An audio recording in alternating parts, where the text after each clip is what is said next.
Reset by Spiders in the Bathtub. Chapter 1. One death is only the beginning. Reset was the words that seemed to float in midair in front of Izuku Midoriya. What the hell? Was the first thought that stuck in Izuku's head. He was utterly dumbfounded at the situation presented to him. There was no infinitely black, no light at the end of the tunnel, not even a hospital room with broken bones everywhere. There was just that single word. The only option he had was to walk towards it, as the pain that had briefly struck faded with every passing second. Izuku had no idea how long he had just stared at the word, as silent tears traced down the well-known path of his cheeks, until he laughed. A hollow laugh which held no joy, an empty laugh with no emotion. Then, after what felt like hours of absolute silence, Izuku stepped towards the floating word and touched it.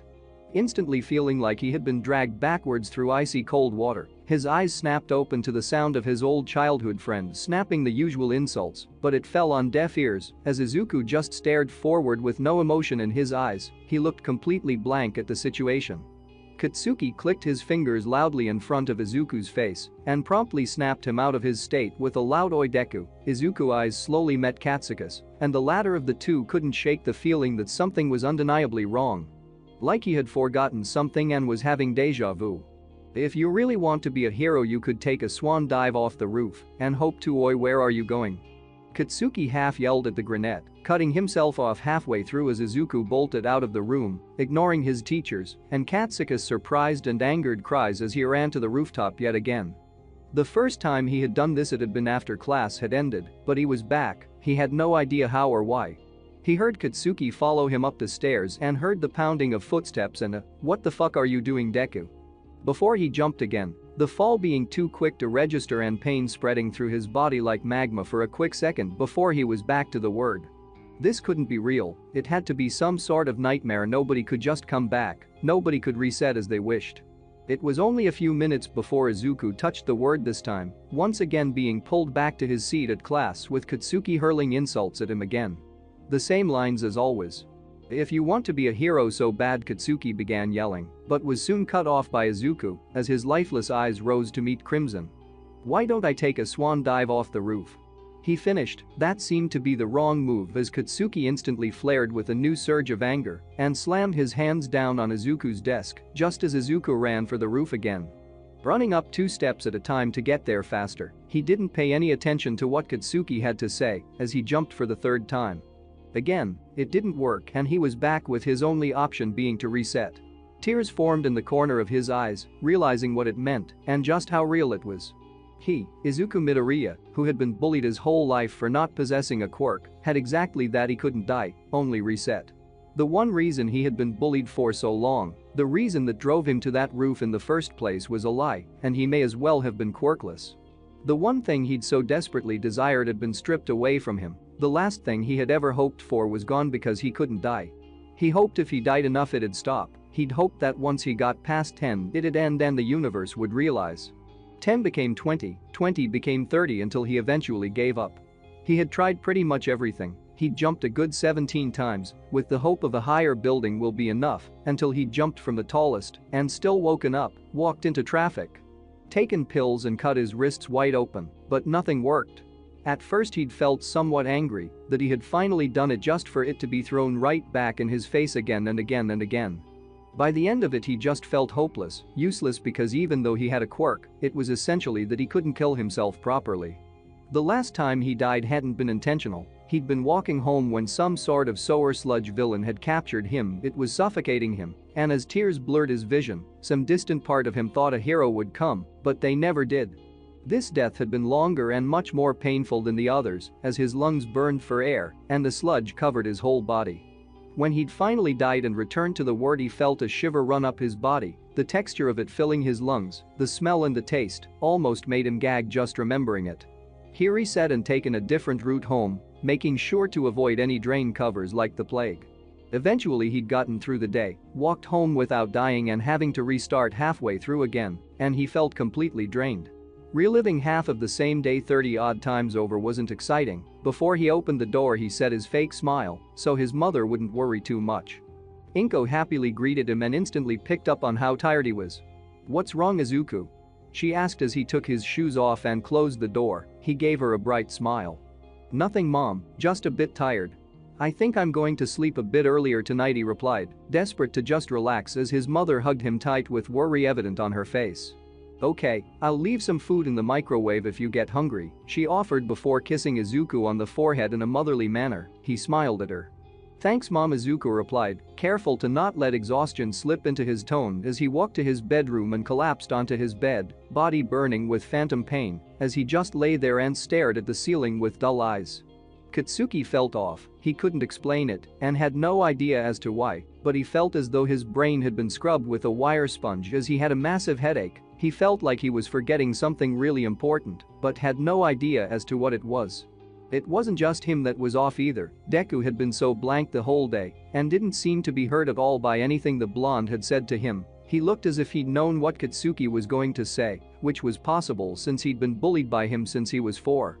A lingering sense of guilt had ebbed its way into his mind. He didn't know why, but every glance at the green-haired boy was followed with a sharp pang of guilt and sadness.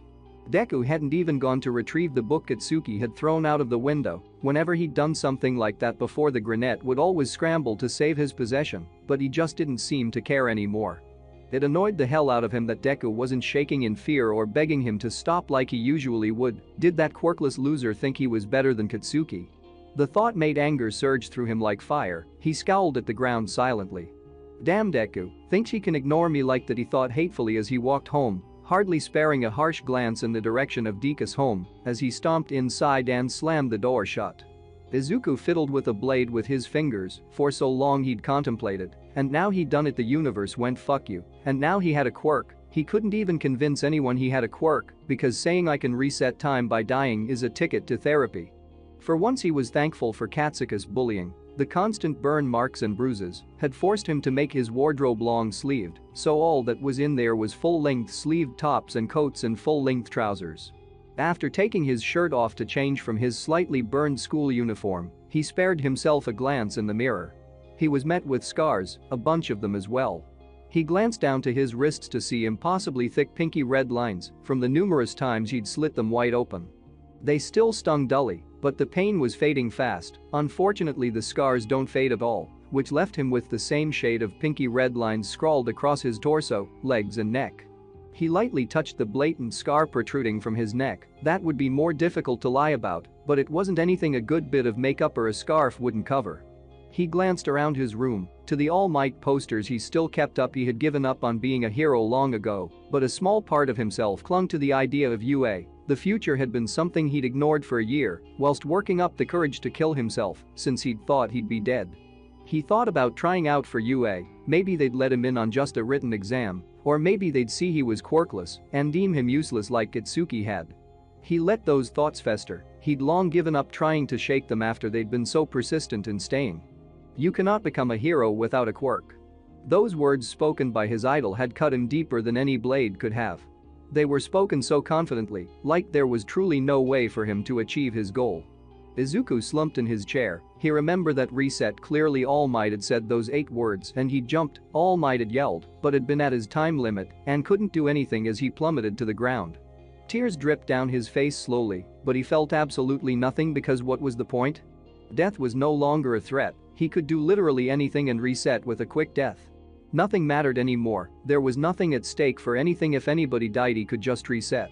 He'd been hopeless before, but this was the most hopeless situation he could have imagined, at least before he'd felt something other than this sinking feeling of nothing sitting like an anchor in his stomach. Everything felt like it had been turned black and white, bland, colorless and boring. Izuku grabbed a proper hold of the relatively small blade in his hand and plunged it into his neck, a sharp jab of pain that he didn't feel all that much after doing it 10 times over. His world faded to black until the word reset popped up in front of him. Why did I do that? Izuku thought as he walked towards the world and woke up once again, his body still cold and tingling from death.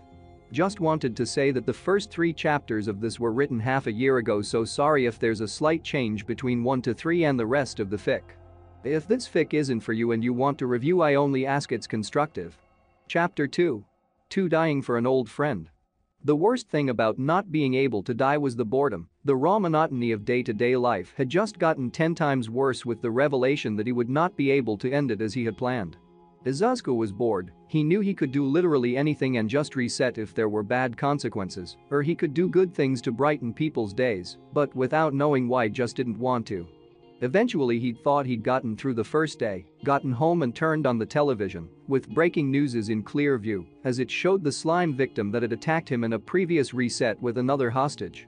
Izuku paid little attention to it until it mentioned the name of his middle school. He focused on it to see if it was anyone he knew and put down his partially destroyed notebook on the coffee table when he saw that the hostage of the slime villain was none other than his longtime tormentor, Katsuki Bakugo. Izuku felt like he should have bolted up in shock and prayed that he'd be okay, but he didn't. A small dark part of him whispered that he deserved it, that it was the blonde's karma for those 10 years of torment. He felt like he should have been shocked, but he couldn't find it in him to care. He just felt straining emptiness. He glanced to the heroes who were doing nothing. What were they doing? If the slime villain wasn't stopped, they could cause serious damage with Katsuka's quirk. Not only that, but there would be the death of a teen. A loud yell from the TV broke him out of his thoughts. He could see Katsuka's eyes looking around in desperation and pure fear as his oxygen depleted further. It should have made him shudder, make him wish that a hero would appear, but instead he felt odd. He felt almost nothing. Knowing that his death or continued living was almost entirely in Izuku's hands made him feel like he wasn't completely useless for once. The news reporter grew more frantic as Bakugo slumped and his eyes closed, the camera shook, and the woman who was reporting the news fell silent in shock. Izuku walked to the kitchen and got the sharpest knife they had. He balanced a weight between his fingers for a moment as he lingered in the moment of peace. For a moment he hesitated, the pointed blade stopped right at his neck. He hesitated to plunge it into his neck to save the life of his bully, because maybe a part of him truly believed he deserved that. However small that part was, he couldn't deny that he would have liked not to have to go back to what it usually was. The hesitation was short-lived as he buried the knife the whole way through his throat and pulled it out. He felt a sharp stab of pain and instant lightheadedness, through which he could barely hear the cluttering of groceries being dropped onto the floor, and a panicked Izuku shouted by his mother as she rushed to his collapsed form and pressed her hands against his heavily bleeding wound in a futile attempt to save his current life. He was back at the Black Void in a matter of moments and didn't hesitate to go straight for the reset. He just tried to tell Katsuki to head a different way home because of villain activity. Unfortunately, the plan of walking up to him and confronting him had been much easily executed in his head the moment he'd warned him. He'd flared in anger. "Don't think I can take care of myself, shitey Deku," he'd yelled, somehow taking it as an insult. "And no, I just saw on the N news and didn't want you to get injured," he'd stuttered. He may be immune to death, but burns, bruises and grazes were pains felt all too much. Katsuki didn't seem to take this well either. It'd remain a mystery to Izuku how he managed to flip an expression of concern to an insult. "Huh? Injured? I just said I can take it, ignorant idiot." He'd continued in a somehow louder volume and looked angrier by the second. Izuku shrunk back slightly before meekly replying with a "Sorry for wasting your time, Katsuki," before he walked away, leaving Katsuki to turn back to his goons and TSK, muttering something about his time being wasted and to think something about how weird it was Deku hadn't called him by his stupid nickname. The bristly blonde practically stomped off with his two followers close behind. Izuku watched out of the corner of his eye and couldn't help but wonder what would have happened if he'd left Katsuki dead. He tried to ignore how much he wanted to leave him dead and finally have a peaceful life. He had felt like the price for Katsuka's actions of harsh bullying to multiple students was his previous state. He could have let Katsuki die permanently. He could have saved himself and others from another day of his cruel actions. Wouldn't that be a good thing? It wasn't like he'd actively caused it, just kept it that way through inaction. Izuku shook the thought out of his mind. He was depressed, not murderous. Izuku was staying close to where the attack happened, so when he heard explosions, he went in the direction they came from with the intent of doing something to prevent Katsuka's death. There was already a small crowd gathered with a few heroes just standing in the sidelines and watching. Again, the "what are they doing?" question ran through his mind. This time he caught a whisper of more suitable quirk as the three discussed what to do in hushed voices. Wait for a more suitable quirk. Sure, their quirks weren't perfect for the situation they were trying to deal with, but somebody just coming along with the perfect quirk who was also a hero seemed pretty unlikely. At least unlikely before Katsuki suffocated again, leaving a child to die. Just because the quirks of heroes didn't fit the situation perfectly almost seemed cowardly and far less than heroic. He heard a panicked yell and saw two of the two heroes holding a woman back who was almost screaming with tears streaming down her face. It was Katsuka's mother, as was evident by the almost identical spiky blonde hair. Even though his mother was close to Mitsuki and the death of Katsuki would almost surely bring her and his mother great despair, he still couldn't feel anything. The emptiness settling within him was unusual. Even as he stared at the face of a distraught mother, seeing the death of her only child, he felt a twinge of sympathy. One thing that put him off a little was why Mitsuki was here this time. Before she had greeted him cheerfully when he'd returned home, so she was a good 10 minutes away from the slime villain. Why had it been different this time? He had no answer for it. He had no idea how his quirk worked and didn't know if he wanted to. Coming back from the dead was a grisly thing to happen, and it had to have some sort of consequence, probably a consequence Izuku would be better off not knowing. Even though his hopes of someday being a hero had been long abandoned and he felt empty, he didn't want to waste a reset. Maybe a small part of him didn't want Mitsuki to watch Katsuki die, even if the current world was temporary. Izuku ran forwards, not really sure of the reason why. Maybe he didn't want Katsuki to die, or maybe he knew how reckless he was allowed to be, as even if his life was ended, he'd just return to the same day. Maybe part of him hoped this one will be it. Maybe a tiny part of him cared about the ex-friend who'd tortured him for a decade. The distraught face of Mitsuki had reminded him of his last death a little, and Katsuki couldn't come back. As empty as the years of bullying had made him, it was still difficult to just let somebody die when he could do something. The revelation of his quirk had really hit him and probably changed his mindset for the worse, but he wasn't cruel enough to let someone die, at least not yet. Izuku ran forward, pushing through the crowd and slipping past the heroes who were still holding Mitsuki back. Izuku ran forward and slung his bag as hard as he could at the eye of the slime villain, which seemed to be the only place which wasn't completely made of liquid. The villain gave a sharp yelp of surprise and loosened its grip on Katsuki. As the liquid loosened, Izuku reached in and grabbed Katsuka's leg, then pulled as hard as he could, successfully freeing him from the slime. As the spiky-haired blonde fell down, Izuku pushed him out of the way of the newly angered villain that reached for him. Instead, he grabbed Izuku, and he felt the thick liquid wrap around his leg and pull him in. And again he was drowning in the thick slime of the villain. The thick liquid again filled his lungs quickly and his eyes watered. He saw Mitsuki hug Katsuki tightly and yell at the heroes standing by to do something. He looked around a bit. He met eyes with Kamui Woods, a hero he had watched fight in the morning on one reset. The hero had white eyes, panic and guilt being the two decipherable. Izuku's lungs burned and his black crept into his vision. He closed his eyes and waited for the black screen. But it never came. A strong wind knocked him out of the slime villain, and he gasped hard for breath that was available to him. He lay on the ground with his vision fuzzy and distorted. Pain blossomed through his side and burned in his lungs. As the ringing in his ears subsided and his vision returned, he saw two pairs of feet resembling that of the heroes Kamui Woods and Mount Lady walking over to him, chatting lowly amongst themselves as they walked over. "Why aren't I dead?" he thought. This wasn't how it went. He was meant to die so the world would reset and he could stop Katsuki. He wasn't meant to actively save him, especially not in front of a news crew. The heroes helped him up. That was incredibly reckless and you could have been severely injured. You should have left it to the heroes, Kamui Woods scolded. Izuku nodded. "Sorry, I should have left it to you heroes." The words felt wrong as they left his mouth. They felt like lies. Izuku wanted to believe that the heroes had been doing all they could to save both his and Katsuka's life, but he just couldn't. He'd seen them do little to nothing to actually help. They'd tried to calm the crowd and tried to assure Mitsuki that more help would arrive soon. But they hadn't actually taken action against the villain, threatening the lives of two middle school students and potentially others. The newscast had swarmed Katsuki and his mother, the latter of which was loudly telling them to piss off as she began to take Katsuki away from the scene, presumably to a hospital. Mitsuki was walking towards him with Katsuki following, limping ever so slightly as he did. Mitsuki pushed past the heroes who did little to protest, as the newscast soon migrated to the heroes to question them and a few tried to shove microphones in his face. That was incredibly reckless. Why did you do something so dangerous when there were pro-heroes around? Izuku bites back. A great help they were. He tried to push the microphone that is uncomfortably close away with little success. I couldn't just let him die. How did you know he would die? The heroes could have had a last-minute plan. You foiled with your actions. Did you consider that? Izuku tried to push through the crowd with a flock of 3 reporters following behind him. No, I didn't. I didn't want to watch someone die when I could do something. He began to grit his teeth a little harder at their questions. Last-minute plan? He was going to drown and they would be happy to classify it as collateral damage. Maybe if you'd stayed out of it you wouldn't have gotten hurt. Maybe if I'd stayed out of it he'd be dead and they would have just stood by and watched it happen. He snapped at the news lady before scowling and pushing through people.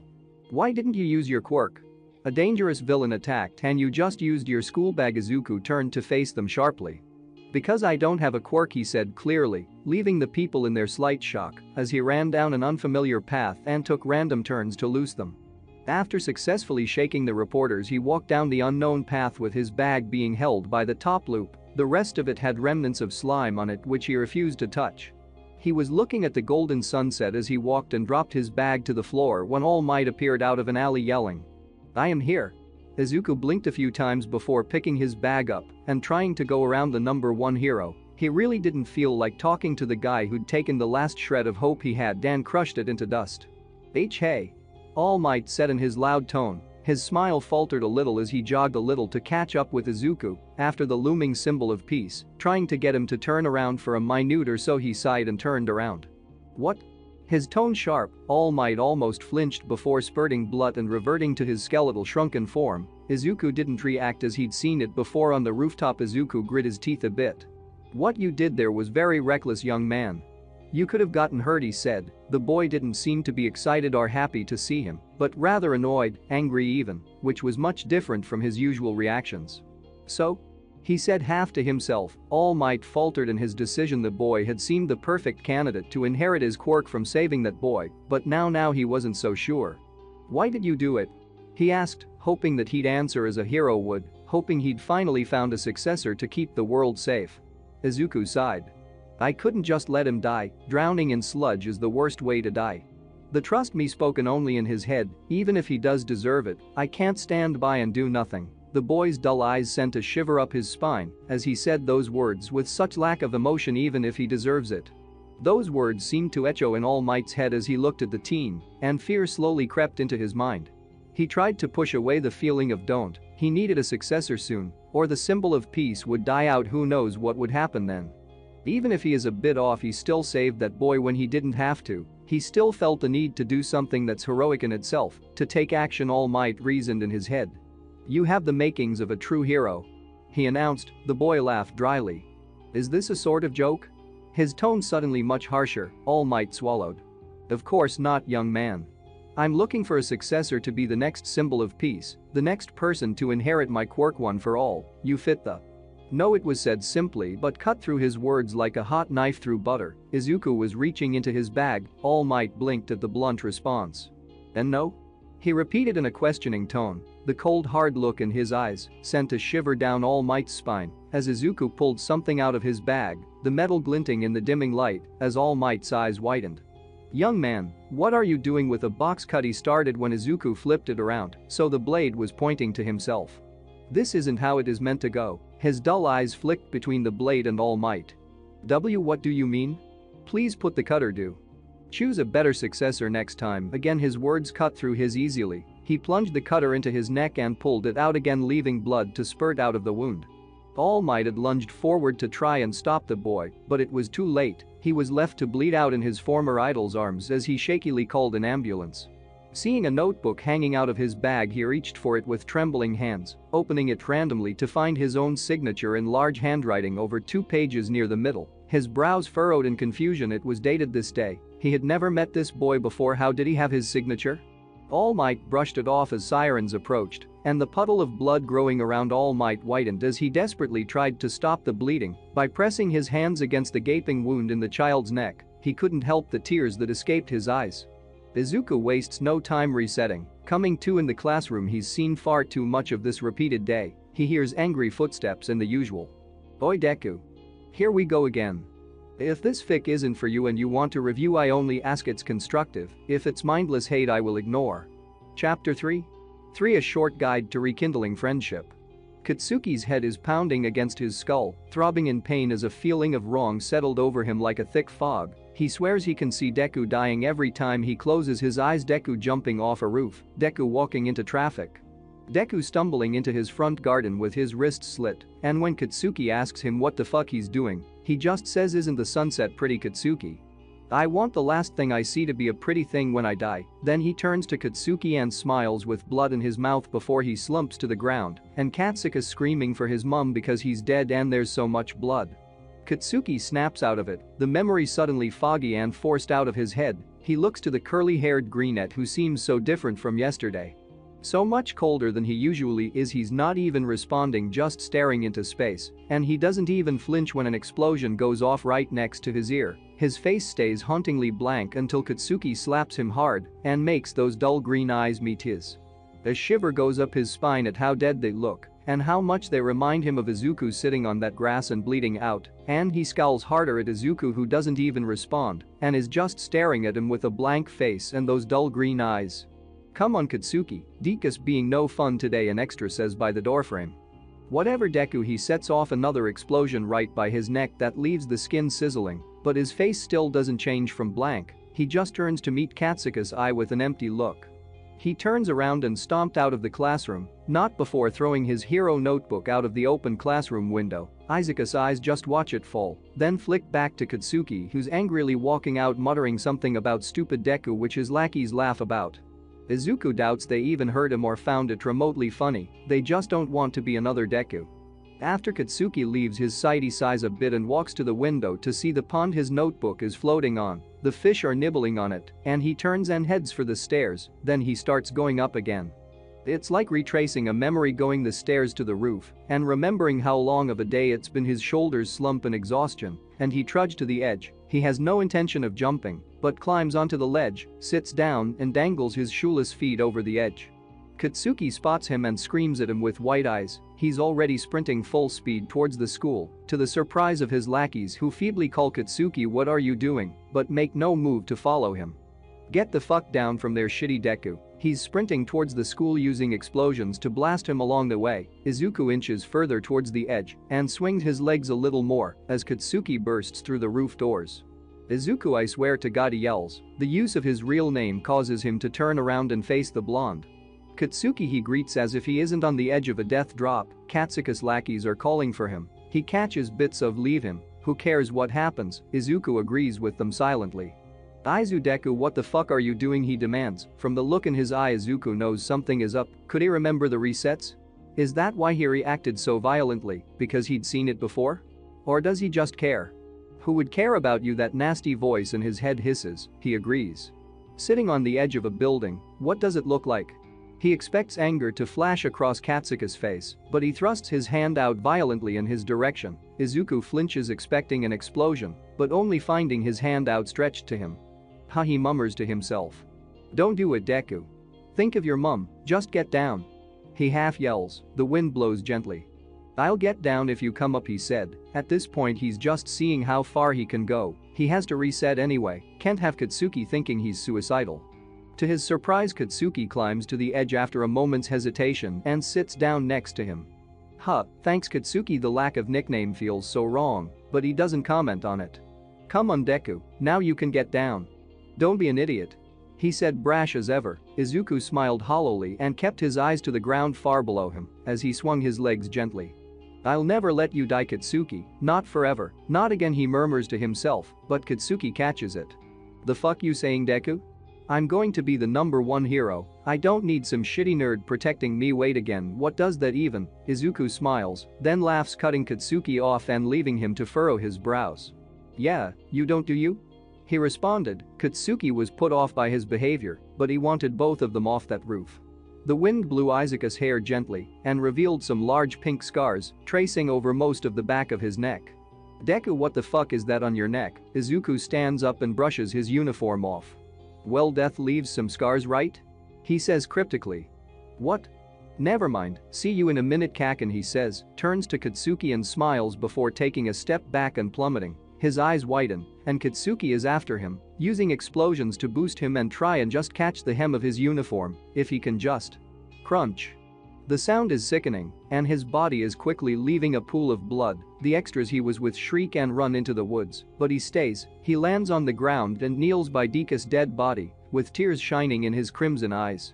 This is your fault forces its way to the front of his mind. He calls an ambulance and leaves his side when they put him on a stretcher and cover him with a sheet. He doesn't feel real as he wobbles to the pond, seeing Dika's hero book floating in the water. He grabs it.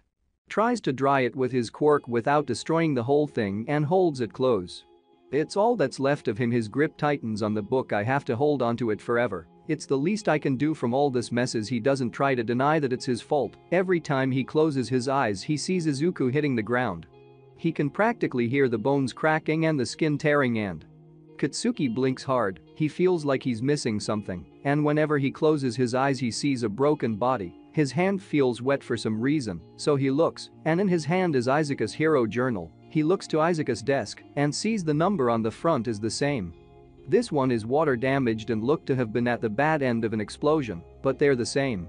What the fuck? Is what runs through his head. Izuku glances at him and they lock eyes. His eyes soften a little, and he hides a smile by looking down. Katsuki glares at him the best he can when the only image running through his head is Izuku's body broken on the ground. He doesn't know what it is, but it feels so real. He can practically smell the blood in the air on his hand. He looks to the notebook again and glances at the one on Izuku's desk. What the fuck once again runs through his mind, and the bell goes off. Izuku stays behind like he's waiting for something, waiting for Katsuki to do something. He stands up harshly, making the chair scrape backwards and make an awful sound. He watches the two extras leave out of the corner of his eye like they're scared of Deku. Katsuki slams his hands on his desk to get little reaction other than a look in his direction, which their teacher ignores as he leaves the classroom. Deku, he growls. Izuku takes note of the almost dry notebook in his hand that he's clutching like a lifeline, and his brows furrow. Where did you get that? It's more of a demand, and its harsh tone almost make him take a step back, but instead deepens his scowl. None of your business, shitty Deku. Katsuki then reached over and grabbed Izuku's hand and harshly yanked him out of his seat. We're walking home together. His tone wasn't one to be argued with, so Deku raised an eyebrow but slung his bag onto his back nonetheless. Sure, Katsuki almost didn't want to let go of his hand. To know he was still alive and that he wasn't deathly cold was a welcome change to his dead body. He doesn't let it go as soon as his bags are in though, and marches through the door with Deku being practically dragged by his hand a few paces behind. The pair arrive at Izuku's house after a silent walk, the only event being when Izuku nearly walked straight into traffic and Katsuki harshly pulled him back by the neck of his uniform. Neither comment on how similar it is to a decade ago, but both think it. Izuku unlocks his door and goes in to find Katsuki right behind him. He takes his shoes off, and the explosive blonde does the same. A note on the table explains why Inko isn't in the house, but Izuku frowns a little about this and mutters about change under his breath as he folds the note and throws it in the bin. Why did you follow me? In Katsuki, his real name feels wrong to say, but his nickname seems too endearing. So you don't do anything stupid, shitty Deku, he says, his anger weaker than usual. Izuku's eyes widen a little.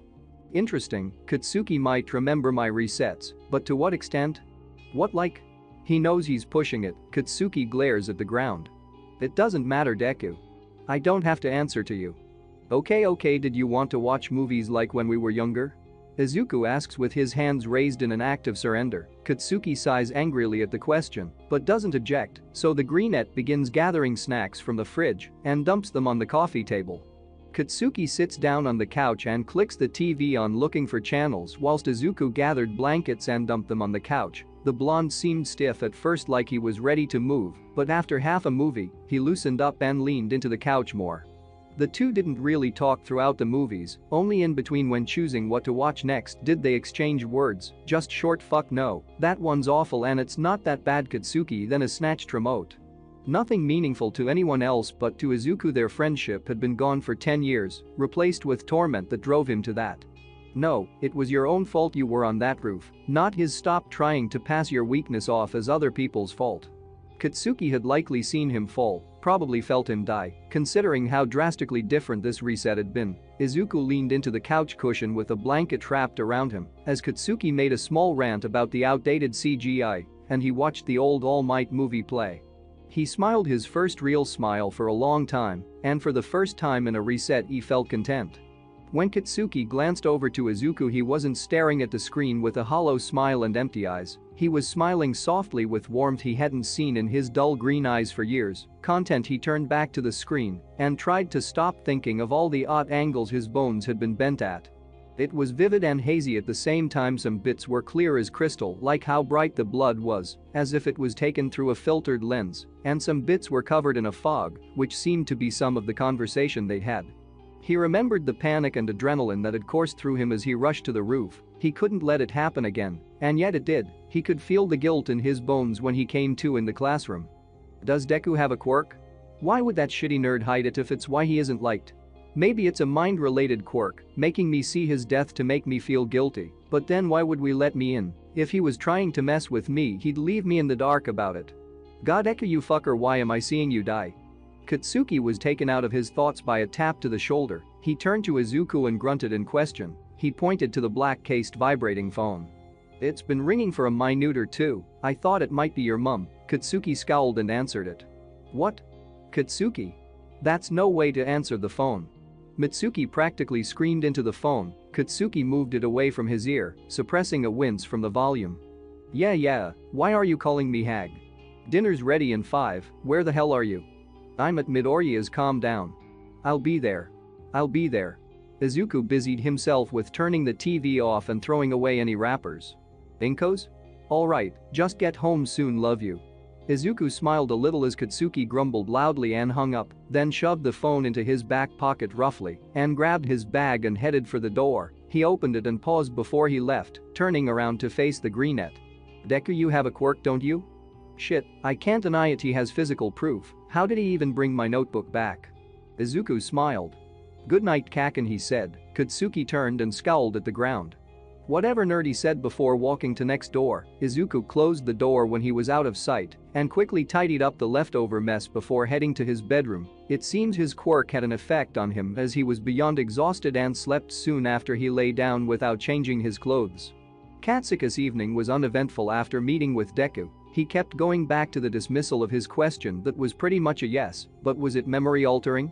Was Deku really just fucking with him? Would he mess with him that much, showing him constant deaths and forcing him to change?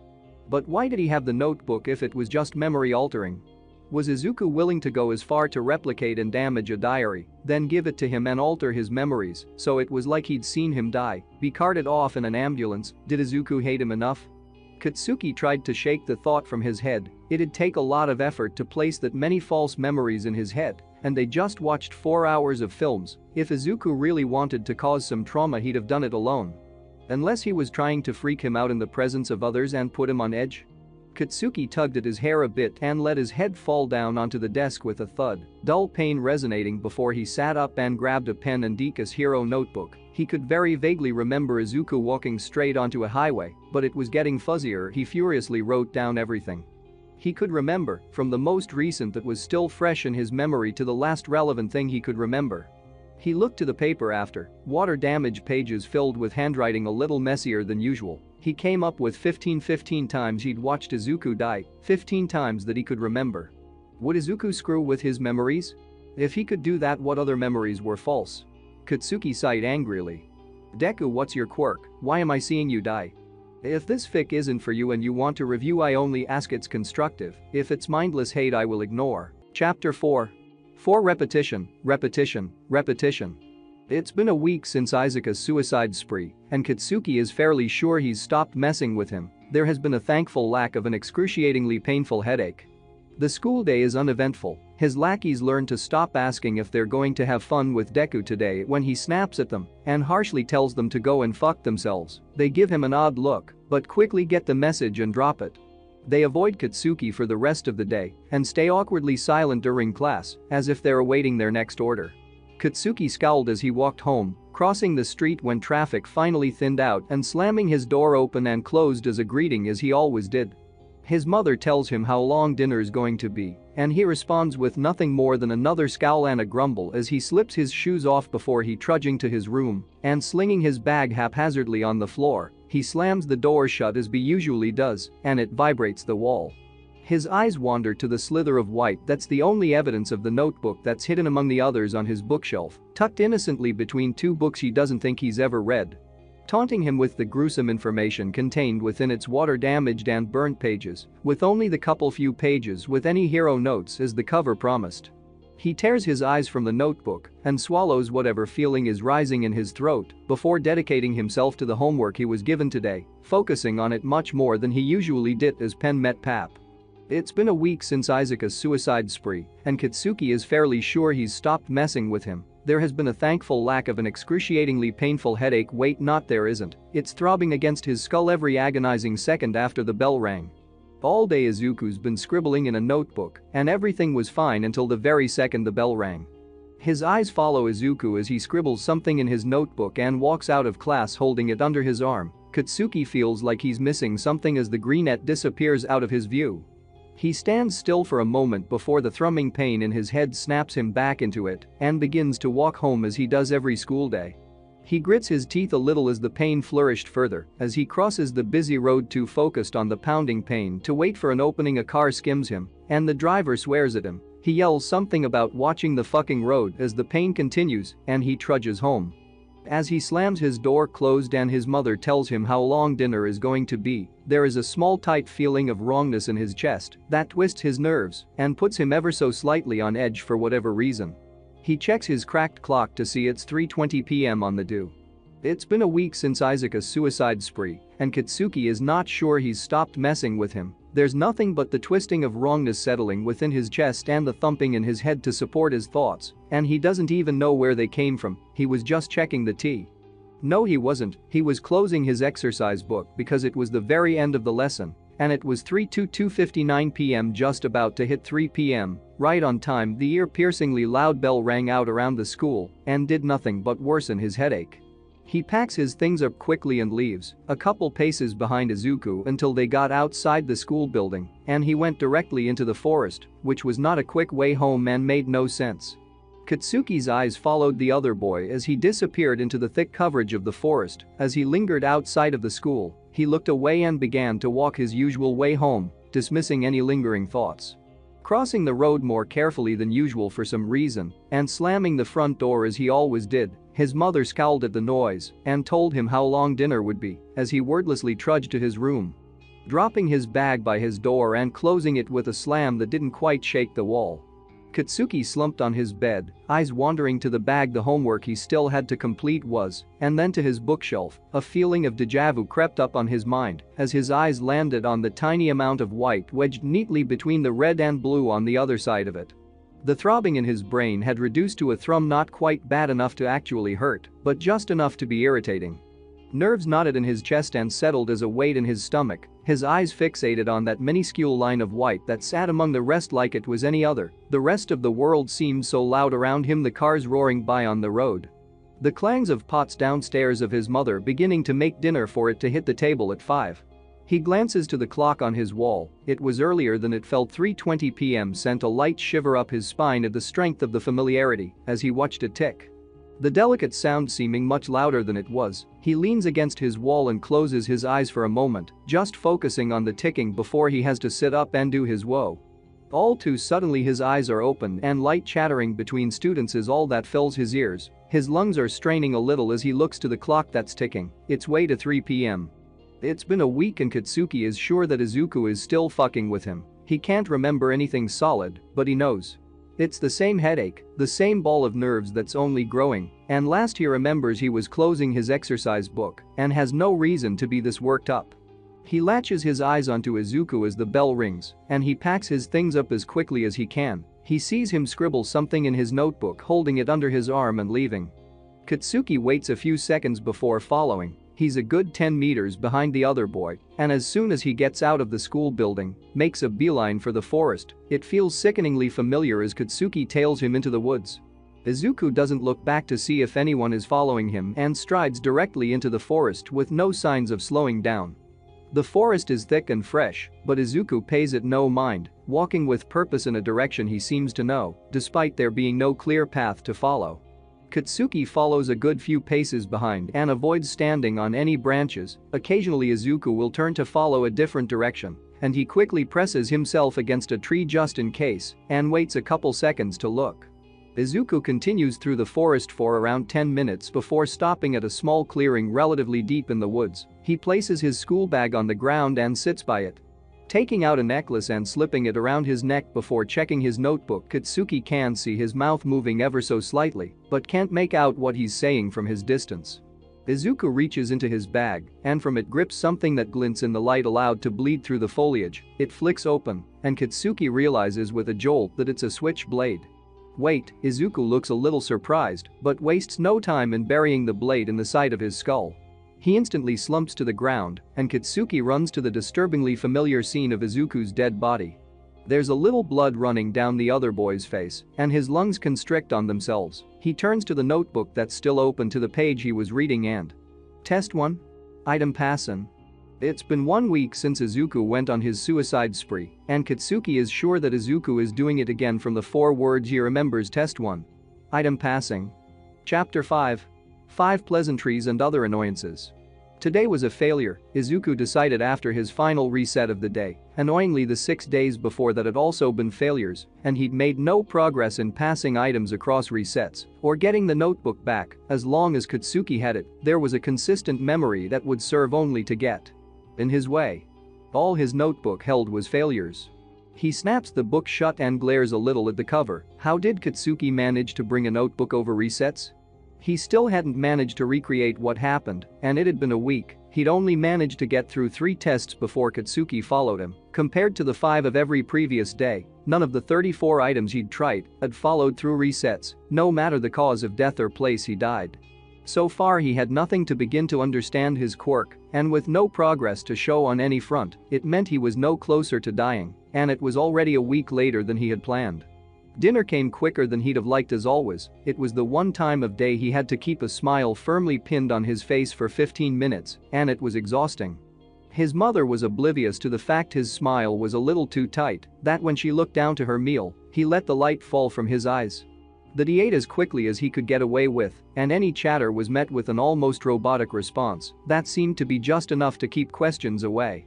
Izuku was sure nobody could get a glimpse through his act, nobody except for Katsuki for whatever reason. Maybe it was because he'd seen him die so much or somehow managed to bring something back over. No matter the reason, he knew anything, it was nothing short of irritating.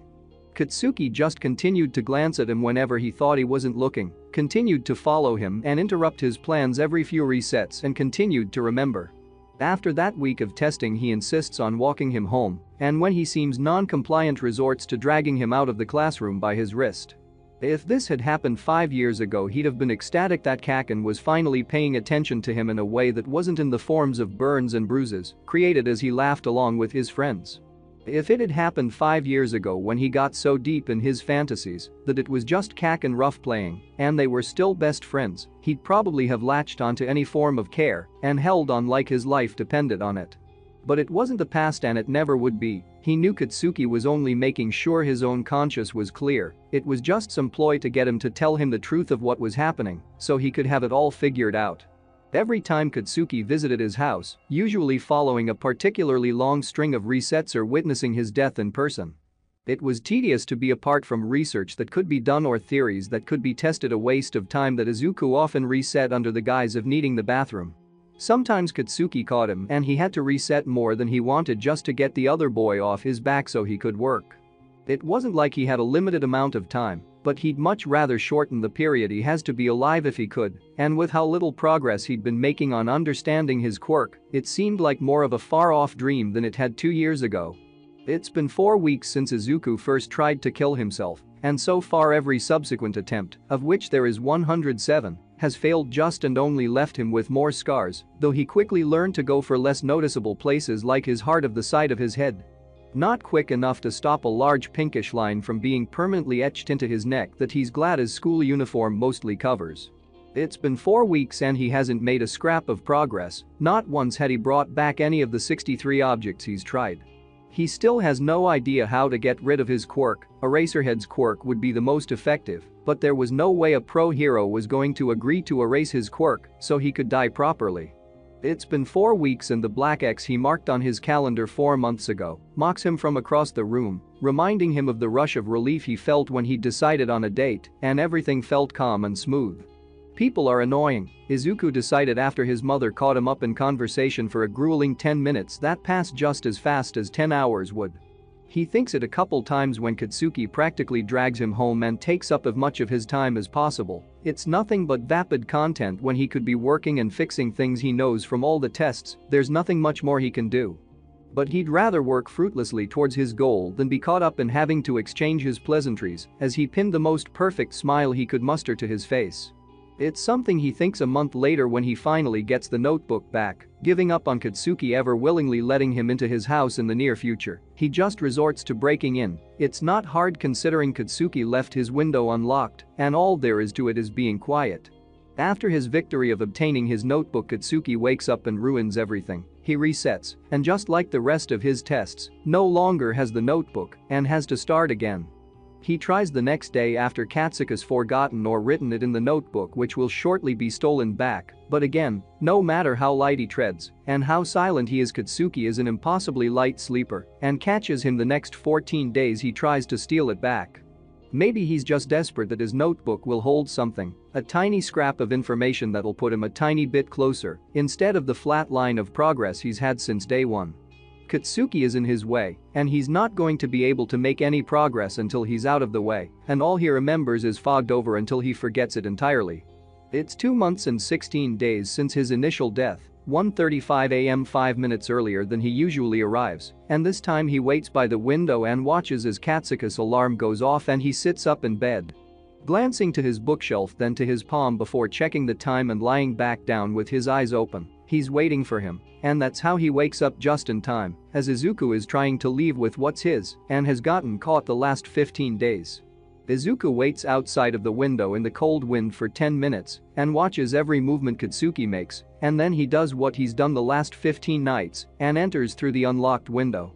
He keeps his eyes trained on Katsuki as he pads silently to his bookshelf and pulls out his notebook from its familiar place. The other boy hasn't moved in the moment he's waited, so he begins to leave until Deku, Katsuki is sitting up in bed, and Izuku turns to face him as he has the last 5 days. It's almost routine by now, and it annoys him to no end that Katsuki is prepared. Why do you always have to get in the way? He's feeling the most he has since his first death, and it's just anger. Couldn't Katsuki see how desperate he was for this? Could he not let him have one thing? Could he not just go away for 2 minutes? With resolve, he very suddenly knew what he was going to have to do. He didn't need the notebook, he just needed to read it. He only needed 2 minutes, and then he'd reset, and it'd be all fine. Katsuki wouldn't remember, he probably wouldn't even feel it, it's not like he did anymore. What are you mumbling about? He dropped the notebook onto the floor. He had to do this, there was no other way he could read what were in those pages, and he needed to do that. Just let me take it. If he says yes, he won't have tea. No. Read it? If he could just say why. No. He moves closer to Katsuki, one hand in the pocket of the uniform he's still wearing with his fingers tightly wrapped around the object that lies there. I wish we could be friends again, forcing emotion into his voice. Katsuki's annoyed expression drops. I what? Like when we were younger. He moves closer, and he's gripping the familiar shape so hard it almost hurts. When we were best friends. He wraps his arms around the other boy who's still sitting on the bed. His heart is pounding more than it has for months. Why are you being so weird, Deku? He removes his hand from his pocket slowly and gently flicks it open. If you want to be friends, why didn't you HH? The sound Katsuki makes when the knife enters his skull is breathy and shocked. Izuku almost feels sad as he removes the knife, and he slumps into his bed, red eyes wide with shock fading to nothing. He's never seen someone else die, but he moves on quickly. All he needs is to read the notebook, and then he can reset, and everything will be fixed, and Katsuki won't even know. Izuku flips the notebook open and quickly reads every entry by Katsuki. There's only 22, and only one holds any information of value. The rest are just recounts of things he already knows. It almost feels pointless that he do all this for such little information. He spares one glance to Katsuki, who lays slumped on his bed, which is quickly becoming soaked in blood before resetting. When he comes to just as class is about to end, he quickly writes down the one tiny bit of information that could be helpful as the slightest pressure on his lungs makes itself known. He ignores it and looks to what he found. Emotion equals passing. He doesn't look at Katsuki in the eye for a couple days. Chapter 6. 6 Deviation from an unspoken normality. Katsuki can't remember why, but whenever he meets eyes with Izuku's his lungs tighten and his whole body feels cold. Katsuki can't remember why Izuku avoids meeting his eyes for a couple days when it was fine just a day before, and nothing bad has happened for over 2 weeks. Katsuki can't remember why he chooses to sleep on the floor for a couple of nights when his bed should be perfectly fine. Katsuki can't remember why he double-checks his window is locked at night, he usually leaves them open to cool his room down. Katsuki can't remember why the words Deku steals book 140 AM is written in messy fading Sharpie on his hand, since the notebook is still in his bookcase at home, and Izuku is at school a couple seats away from him. Katsuki can't remember why he wakes up in cold sweat at 1:46 AM on the dot freezing cold and can't get back to sleep for a full 20 minutes. Katsuki can't remember a whole lot, but he knows that Izuku can. It's 2 days later before Izuku meets Katsuka's eyes again. As usual, they don't give much to clue in on what he's thinking of, and he's left to untangle what he says with no outside help. It's 2 further days before Izuku responds to any conversation properly. Talking with him is like playing a game of words that he didn't sign up to and didn't know the rules of. His tone is always a little lackluster, a little rehearsed. A little too well spoken for it to be genuine. He seems as though he's prepared everything, confident in speech, and even bored with apathy hanging in the air around him. Neither of them say what they want to, and Katsuki gets the feeling that Izuku knows much more than he does. It's hard to feel the playing field is equal when you're talking to someone who consistently erases and replaces your memories every few weeks and lies about it constantly. Sometimes Katsuki forgets completely, unaware of the memories he's lost until he catches a glimpse of notebook written on his hand in block writing, of it pinned to his bookshelf, of the reminder on his phone. As time goes on, the less the writing in the book feels like his own, as his memories of the events fade to nothing, and the more he considers it's just Izuku fucking with him in a really elaborate way. "Why are you doing this?" tumbles out of his mouth before he can stop it sometimes, and Izuku always has the exact same answer. "I'm not doing anything." They both know he's lying. Deviation from a routine so repeated it has become unspoken is perhaps the most obvious sign of change.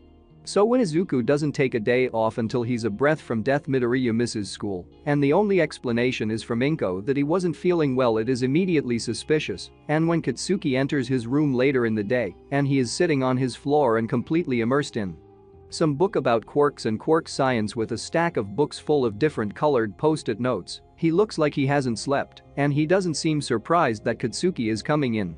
He shuts the door behind him, and Izuku glances up very briefly before turning his full attention back to his book, eyes scanning across the lines quickly. There's an almost frantic air to his actions.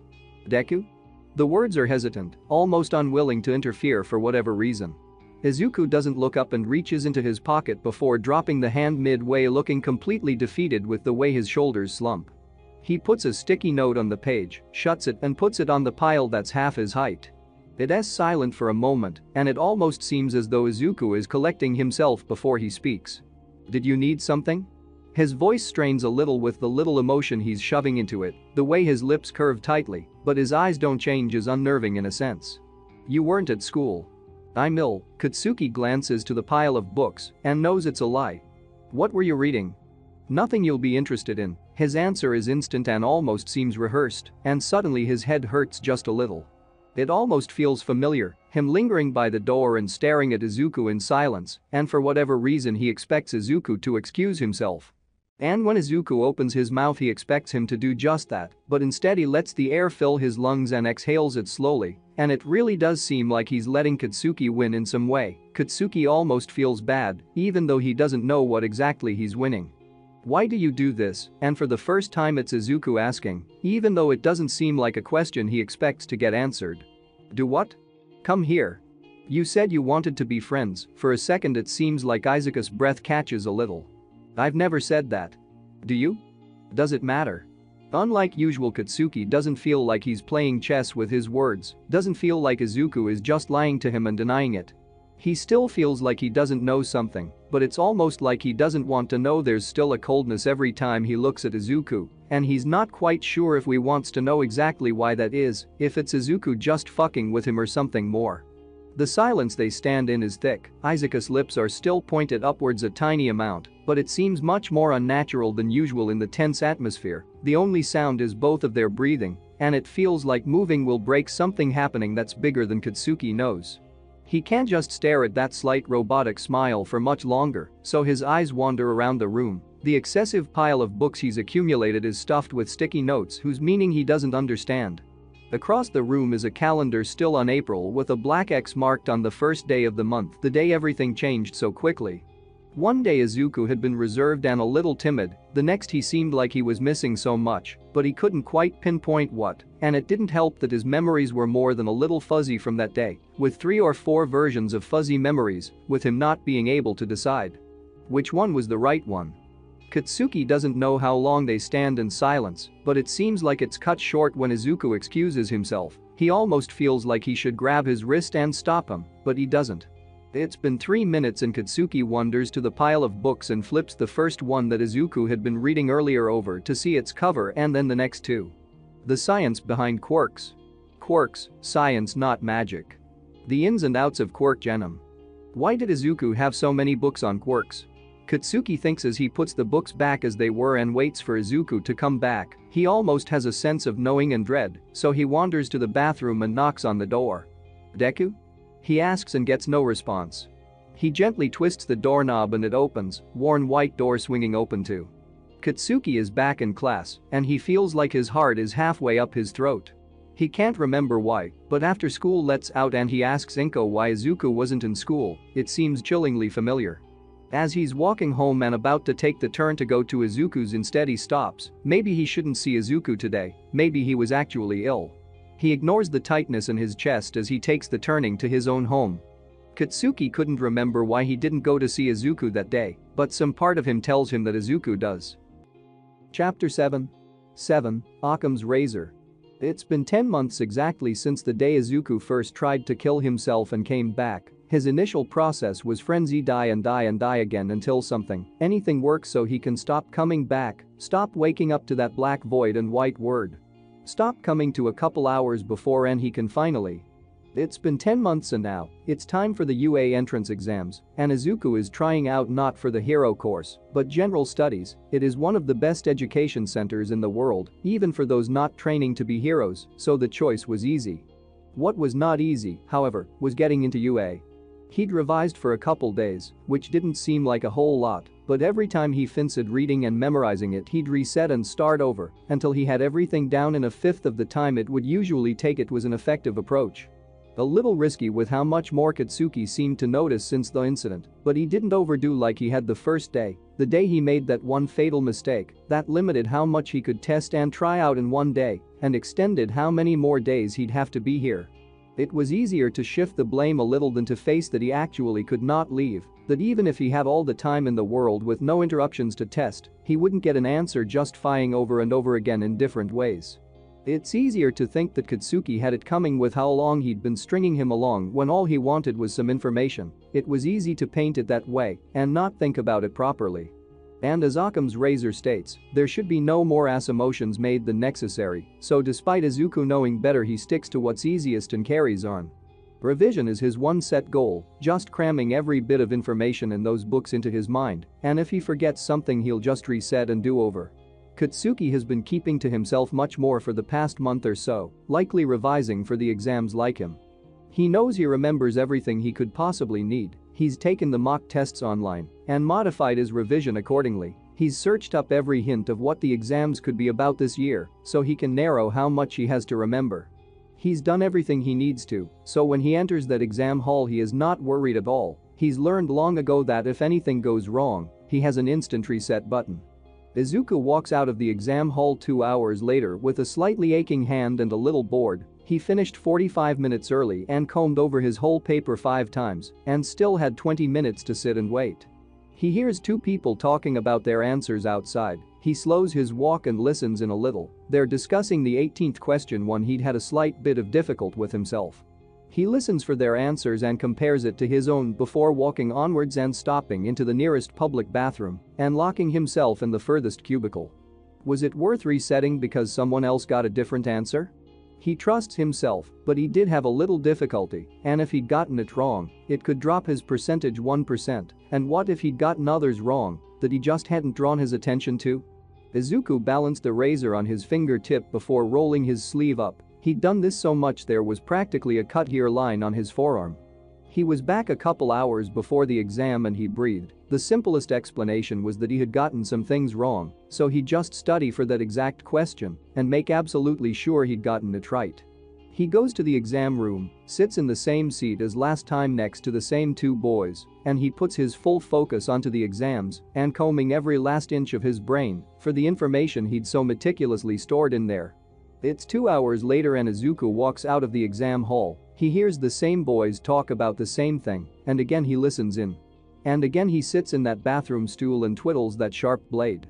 This is dumb. He's being dumb because he's revised that exact question, but an uneasiness settles deep within his chest.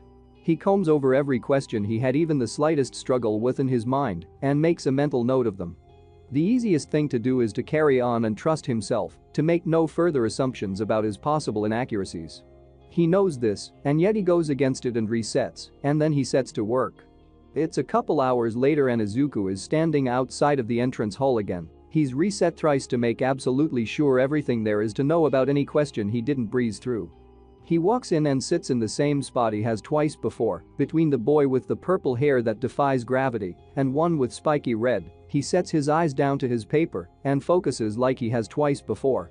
The questions are almost instant to answer. He's done them so much, he has no doubt about how accurate he is as he writes in the solutions. Somewhere he's aware he's turning the pages a lot faster than the others, but he's too immersed in the focus of it all that the rest of the world and even himself seems to finally drown itself out. Izuku finishes an hour early, combs through his paper with an extra fine tooth 8 times, and counts the amount of support beams in the room for the remaining 10 minutes. When he walks out he leaves with the useless knowledge that there are 132 visible metal supports and walks straight past the two boys discussing their test results outside.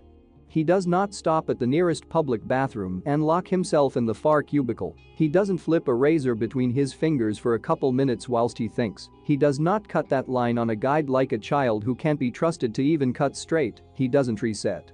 Deciding that the easiest thing is that he has a good enough test result and ignores the part of himself that wants to refine it further. He makes no further assumptions about his own work or how much he knows. He follows Occam's razor. Chapter 8. 100%. He didn't show up to the arena. If he didn't complete the full test, how can he be let in? I agree with Izawa, UA is the best school in Japan, and somebody who only gives half effort can be let in. He is quirkless and he was the only one to score 100% on the written exam. I think he's giving as much effort as he can, and he isn't applying for the hero course, so why is the arena score needed? Has there ever been a quirkless person to attend UA? UA is not just a hero academy, it is also a school, and anybody should be allowed in, quirk or not. He will be my chosen student. Are you sure, Nezu? Yes, I think Midoriya Izuku will be a very interesting student. It's the better part of 2 months before the results are sent out. The letter he gets is fairly small and addressed to Midoriya Izuku. He's almost a little nervous to open it at first, but he swallows it and opens the letter cleanly with a razor and pulls out its contents, a single sheet of paper. Midoriya Izuku. You passed the written exam with a score of 100% and the arena exam with 0 villain and hero points. However, we've considered your situation and decided to welcome you to UA High School's General Studies Department. We're pleased to say you'll be entering Class 1C when term begins next week, and we look forward to having you at our school. This year All Might will be teaching our heroics department, and although he will not teach any of your classes, you may see him around the school. Please feel free to talk to him or ask for anything as you would any member of staff, but we ask you do not disclose this information to anybody else. Nezu, the principal of UA, would like to meet with you before classes start on your first day and asks you meet him in his office at 8:15 a.m. on the first day of term. Below it lists the items he'll need to get himself for the upcoming school and has the name of the website used to send over a uniform to him and the instructions for using it. He puts the letter down contently, slight weight in his chest gone and satisfied that the work he'd put in paid off. He glanced to the pile of revision books next to the stack of books on quirks that had pages filled with different color sticky notes and important parts highlighted. Despite all the time he'd poured into reading every book he could find and meticulously noting down everything and anything that could help, he still came up with no solid way to turn a quirk off or remove it without the influence of another quirk or chemicals. They only allowed the highest ranking quirk scientists to touch. Almost the last year had nothing but failures to show for, failure to kill himself as the black X marked on his calendar taunted him for every day, and further failure in trying to rid himself of his quirk. This was the first thing that seemed like any amount of a success. Getting into UA wasn't easy, and now he was one step closer to his goal.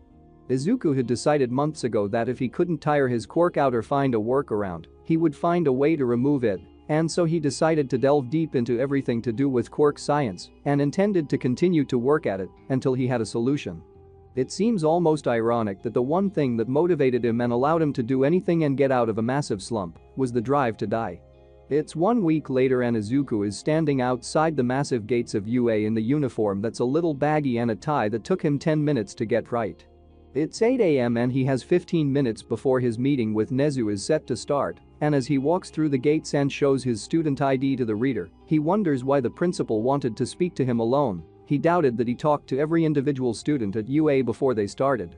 He's studied the complete map of UA and knows where he has to go, giving himself adequate time to walk through the hallways and walks the stairs all the way to the topmost right corner of the first building to the door labeled Principal's Office. He checks his watch and seeing it's just about to tick over to 8 a.m. he knocks on the door. "Come in." Checking the clock on his wall, Nezu sees it's almost 8:15 a.m. and just on time there's a knock at his door and he calls out a "come in." The boy he'd chosen walks in and closes the door behind him and turns to him with his lips tugged into a small smile. His dull eyes betray the expression he's holding. Nezu's interest spikes a little. "Good morning, Midoriya." He gestures for the boy to sit opposite him at his desk and he complies. "Good morning, Principal Nezu." The emotion he's trying to thread into his words of worry and nervousness is flat. No need to be so formal, just Nezu is fine. He nods but otherwise sits still, unlike his voice is trying to be, his actions don't make him seem worried at all. "I called you here to tell you that you are my chosen student of the year." "Chosen student?" A peak of genuine emotion breaks through his otherwise flat tone. "Yes, every year I get to pick one student who gets into UA regardless of score, quirk or other teachers' opinions. Someone who I personally think has great potential, and this year that someone is you." "Really? Thank you." The first bit of his words he sounds a little suspicious, but the emotion doesn't stay long as it dies out to what seems to be his usual almost automatic response that lacked any depth.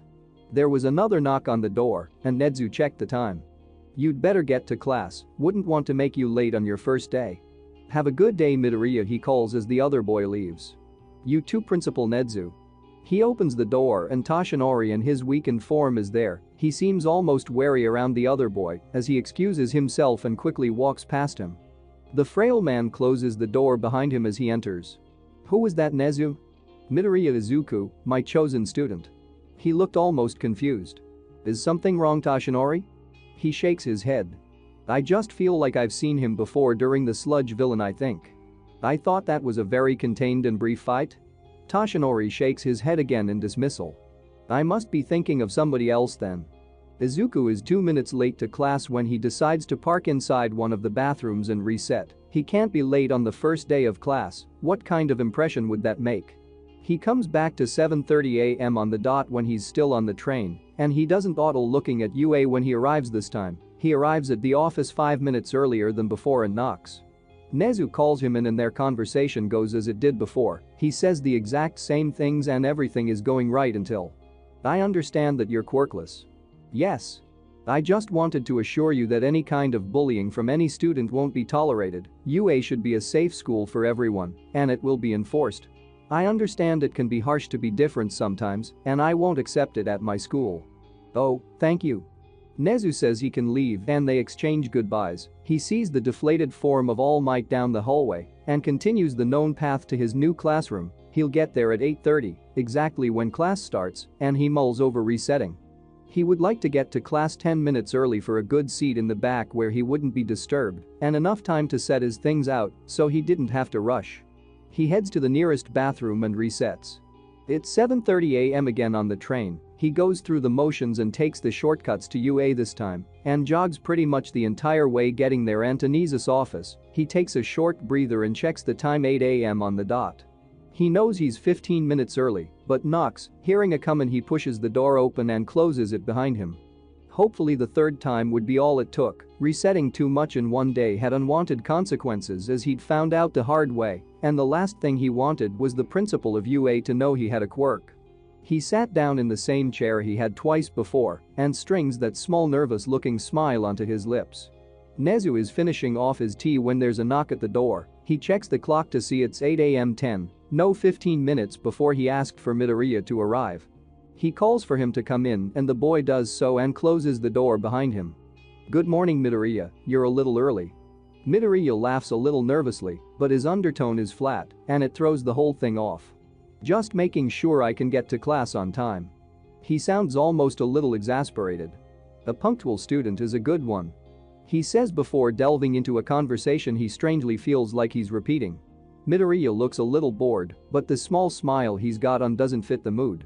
For some reason Nezu expects him to be a little surprised when he tells him that he is his chosen student of the year, but it doesn't seem very genuine at all. He says about students bullying not being tolerated, and although he's sure he just thought he'd assure Midoriya that he will be safe here, it's like he's said it before. And when he leaves at 8:10 a.m., Nezu thinks over his conversation with Midoriya. He can't forget anything, so why can't he pinpoint exactly why he feels so strongly like he's had that conversation before? He's never met him before and yet he seems so familiar. When Toshinori knocks on his door at 8:18 a.m. he almost feels like he's expecting it, and he can almost hear him asking who was that Nezu. Which he of course does not say, because he didn't see Midoriya leave. Nezu sips tea as Toshinori talks, and he thinks back to the green-haired boy who's likely just settled into his class seat and began setting his things up. Yes, his chosen student Midoriya Izuku was even more interesting than he'd hoped for. Chapter 9. A personally replicated daily routine. Izuku's first week at UA comes and goes quickly. He doesn't restart that often, so days seem much faster than they usually are. No repeating the train ride or repeating conversations that were boring to begin with. As had become annoyingly the usual, he had made no progress on understanding any aspect of his quirk. Though it hit a little less than it had the first couple weeks after his initial death, it still stung a little when his notebook contained nothing new for weeks, and the black X on his calendar only rubbed salt into the wound. UA had been a change, but that too was quickly becoming another routine he had to trudge through: take the train, arrive 15 minutes early, get through the first half of his classes before being dragged by Katsuki to lunch, finish the other half of his classes and go home. Always looking at his calendar and occasionally picking up a book on quirk science if he felt like being disappointed. It's a Wednesday and again Izuku is being pulled by Katsuki to the lunch hall. He gets a lunch he barely touches and, as per usual, Katsuki grumbles about it and Izuku half-heartedly picks up a forkful and leaves it at that. Wednesdays are the one day that holds something that is a little interesting. Wednesdays are the days he meets with Nezu, who changes slightly every reset he's done around him. He'll add bits to his speech and seems to see through even Izuku's strongest fakes. His beady eyes glimmer whenever he's at all surprised by what he has to say. Talking to the principal can be tiring. He has to pin his best fakes up for the whole time and has to pick through everything he says in case one word slips and everything falls through. Sometimes he wonders if this is how Katsuki feels. Knowing that the other knows more than they let on but not knowing exactly what. Their conversations are fairly short, so around the 10-minute mark Izuku expects to be dismissed soon. All Might seems to be considering asking you to become his successor, Nezu says as he stirs a cup of tea. Why? It almost catches him completely off guard. He'd reset that time with the sludge villain, and it had been so long ago, he'd almost forgotten about it himself, but it seemed that All Might had remembered something. In the time he'd kept, he'd never even met the hero. He seems to see great hero potential in you. He shouldn't. A brief second of genuine thought and spite slips past before he can go over his words. I wouldn't like to be a hero, it's why I applied to general studies, not the heroics course. He tacks on quickly though, has the dreaded feeling that the damage is already done with the way the principal's eyes light up just a little at his slip up. You don't want to be a hero? He sounds interested. No. Alright, I suggest you tell that to him if he approaches you. Have a good day, Midoriya. Izuku exchanges the necessary pleasant goodbyes and heads for the nearest bathroom. Nezu smiles a little into his cup of tea. The All Might story had been mostly fabricated to see if it would elicit a reaction, and much to his pleasure it did. A moment of resent that shined in contrast to the rest of his words, all flat with the emotion showing through, a little shallow and sometimes feeling forced. It piqued his interest, the disdain he seemed to have for All Might, unlike most people his age or even most people in general. And then it hits him again, the strongest feeling of déjà vu he's had since a week and a half ago when he first met Midoriya. Again he feels as though he's missing something. It is earlier than it feels, and he expects his student to walk through his door, despite his meeting being scheduled for 2 hours later. The same feeling around the same student seemed more than a coincidence, but how could a medically quirkless student have any handle on memory?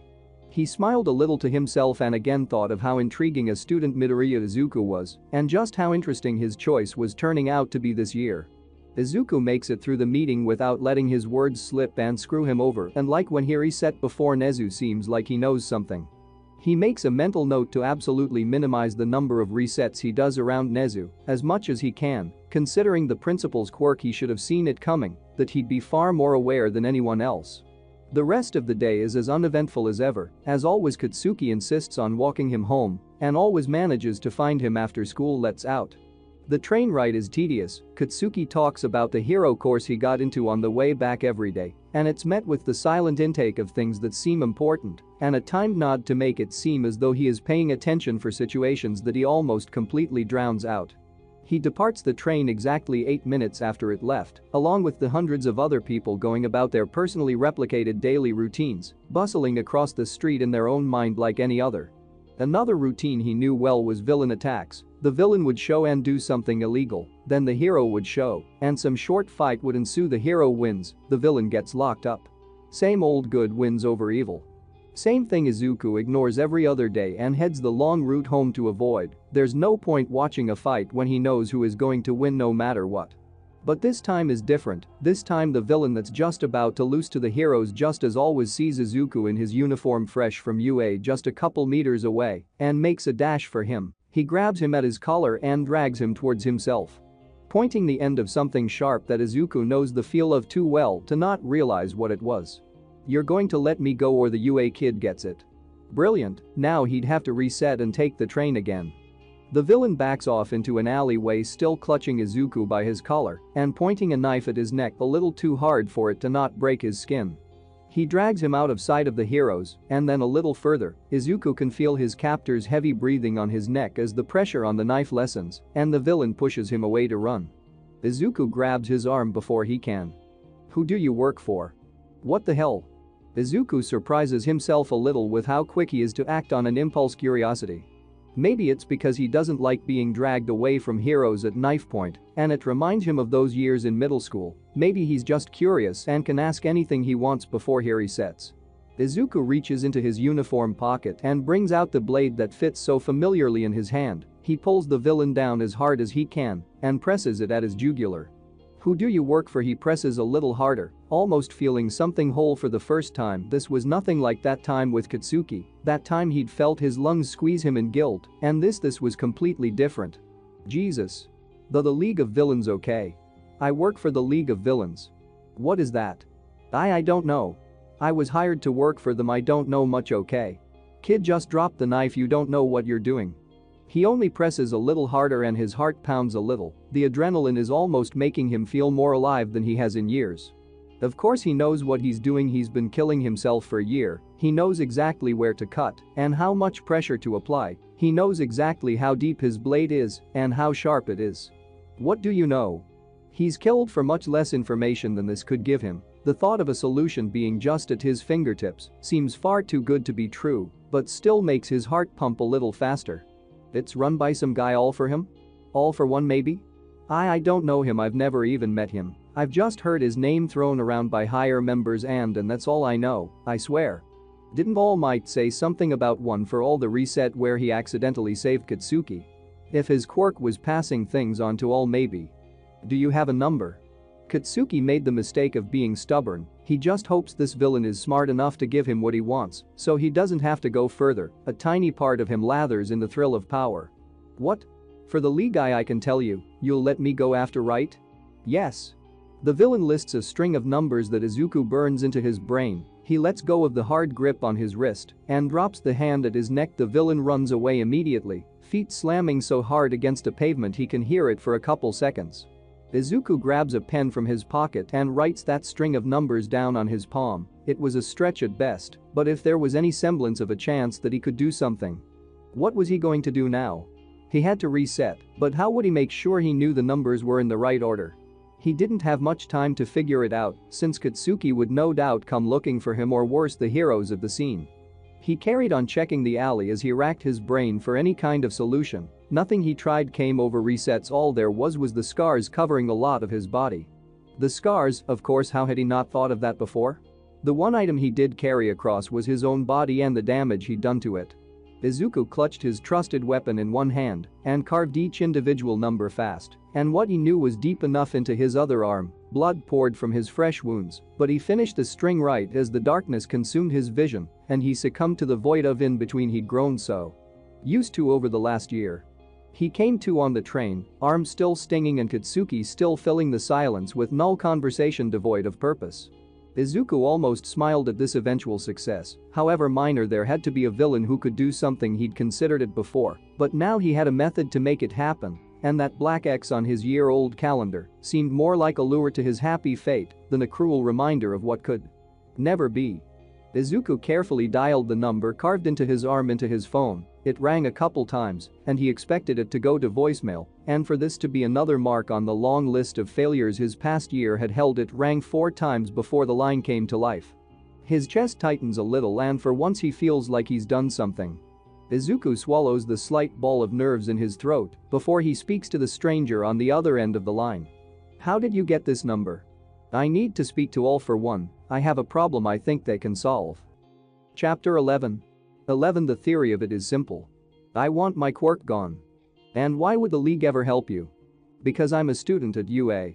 It'd been 17 or so hours since the phone call he'd made to the League of Villains, and they'd been very quick to be suspicious and make him prove that it was a serious offer and he wasn't some sort of double spy. He had one task, one he supposed would be fairly easy considering his quirk. He had to steal the information about the upcoming first-year hero course trip to USJ. It was simple in theory. The League would cause a distraction with the press and create chaos in the hallways as everyone tried to evacuate. Then he could slip into the teacher's lawn undetected and snag the file, sure to be around the homeroom teacher's desk. All he had to do was read the file and relay the information after a reset. Though as everything else, it was always much easier in theory. An alarm sounded through UA, loud and blaring. "Warning, level 3 security breach. Please evacuate the building in an orderly fashion." Izuku unlocked the bathroom stall he'd been waiting in and heard the commotion from the corridors. He'd chosen one closer to the teachers' areas. They wouldn't clog up the hallways like the mass amount of panicking students would, and they'd soon all leave to move students along and make sure everything was going smoothly. Izuku waited for 2 minutes before slipping out of the bathroom and looking down the hallway. Nobody to be seen. He started going through the actions he needed to, walking down the hallway quietly with ears straining to listen for any people who may be coming his way. It was fairly difficult over the blaring alarm that really was starting to get annoying. The teacher's lawn was in sight. He approached it and gently turned the doorknob as he had expected. They didn't lock it in the hurry to calm students down and make sure everybody was evacuating. If it opened anything other than quietly, he couldn't tell, and glanced around the room before declaring it empty and entering, closing the door behind him. His eyes darted around the various different cabinets and desks labeled with different teachers' names. When he landed on Izawa Shouta, which was in the far right corner, he walked towards it slowly, looking back to the door every other second. Just as he'd reached the desk and began looking on the desk for any information about USJ, he turned to look at the door as a precaution to see the doorknob turning and it beginning to swing open. Acting fast, he pulled the chair at the teacher's desk back and crouched under the desk, watching as one of the teachers opened the door and walked in. "Is anyone still in here?" they yelled over the alarm. Shit, he was going to walk over here and see Izuku under the desk, and there would be so many questions. It was hardly a choice to reach into his pocket and brandish his usual weapon and turn it on himself. He came to in the same bathroom stall he'd been hiding in a couple minutes ago and sighed quietly to himself. He hadn't even found the sheet yet, and he could only hope it was actually at his desk and not under tight lock and key. The League had said that they were sure it was, but could he really trust the word of villains? Warning, level 3 security breach. Izuku blocked the alarm out as he checked his watch and waited 8 long minutes with nothing but that blaring noise for company. As soon as it had passed, he unlocked the door and walked out of the bathroom, checking down the hallway and sees nothing of the teacher that had made him reset. At least he was out of the way. He had walked down the hallway and had just reached the outside of the teacher's lawn when in his peripheral vision came the last thing he wanted to see: Katsuki barreling toward him from across the hallway. "Izuku." He was very out of breath as he neared Izuku, and the other boy had half a mind to just bring out his knife and. "Where were you? You said you needed the bathroom, but then the alarm, why didn't you evacuate?" "I got lost in the people evacuating and shoved aside." Katsuki grabs his wrist and starts pulling him along. "We better get evacuated before people come looking for us." What Izuku really wanted to do was to pull away and reset right there, but he knew that doing that in front of Katsuki ended in him remembering more than he was supposed to. He allowed himself to be dragged by Katsuki to the swarm of students and then back to lunch when the threat was ruled to only be the press. It was a long 10 minutes of waiting for the chance to get away for 10 seconds to reset. As soon as they got back to the lunch hall, Izuku excused himself again, giving the excuse that the alarm had gone off before he'd actually been able to get to the bathroom. Izuku resets without second thought and wakes up in the exact same place, but 20 minutes earlier. It had been a little disorientating since he'd never reset and then woken up in the same place, but he shook it off and carried on as he was meant to. Waiting 2 minutes almost got him caught by a teacher, and waiting 8 got him caught by Katsuki. He waits 4 minutes in the bathroom before slipping out and following the same hallway he has twice before. It's silent other than the blaring alarm that's really starting to grate on his nerves, and he reaches the teacher's lawn. He opens the door and looks around inside. After confirming it was empty, he slips inside and closes the evidence he ever entered behind him. This time he heads straight for the most right corner and starts rummaging through all the papers on the homeroom teacher's desk. First test results, something about a class president election, and then finally under a couple sheets meaningless to him is the information about USJ. A parental permission sheet detailing the time and place that USJ would take place. Izuku slips a flip phone he was instructed to buy out of his pocket and dials the number etched onto his skin forever. "You got it?" "Yes." Izuku relays the information of the sheet he's holding to the person on the other line, who scowls audibly when he finishes. "This isn't good enough. We want to be shown a physical copy of the sheet, not just information. It's not enough to make sure it's true." Izuku is about to stuff the sheet into his pocket when he hears Katsuki calling his name. Over the sound of the alarm he wouldn't have time to actually steal the sheet and leave. This was throwing his theory off. "I'll try again," he says, more to himself than whatever villain is on the other end of the line. He wastes no time in bringing out his trusted weapon and resetting. There's a blurry end of Katsuki entering the room and Izuku is back in the cubicle and uses the 4 minutes he has to rethink his theory over the league would cause a security breach with the press. He'd sneak into the teacher's lawn and get the sheet he knows the exact location of. He'll leave the lawn with the sheet just before Katsuki comes looking and they'll evacuate together. He'll tell the same lie and nobody would suspect a thing. Just as his last one, he knows that it is a lot easier in theory than in practice, but hopes this is the last reset he has to do for the day. Too many is risky, especially at UA.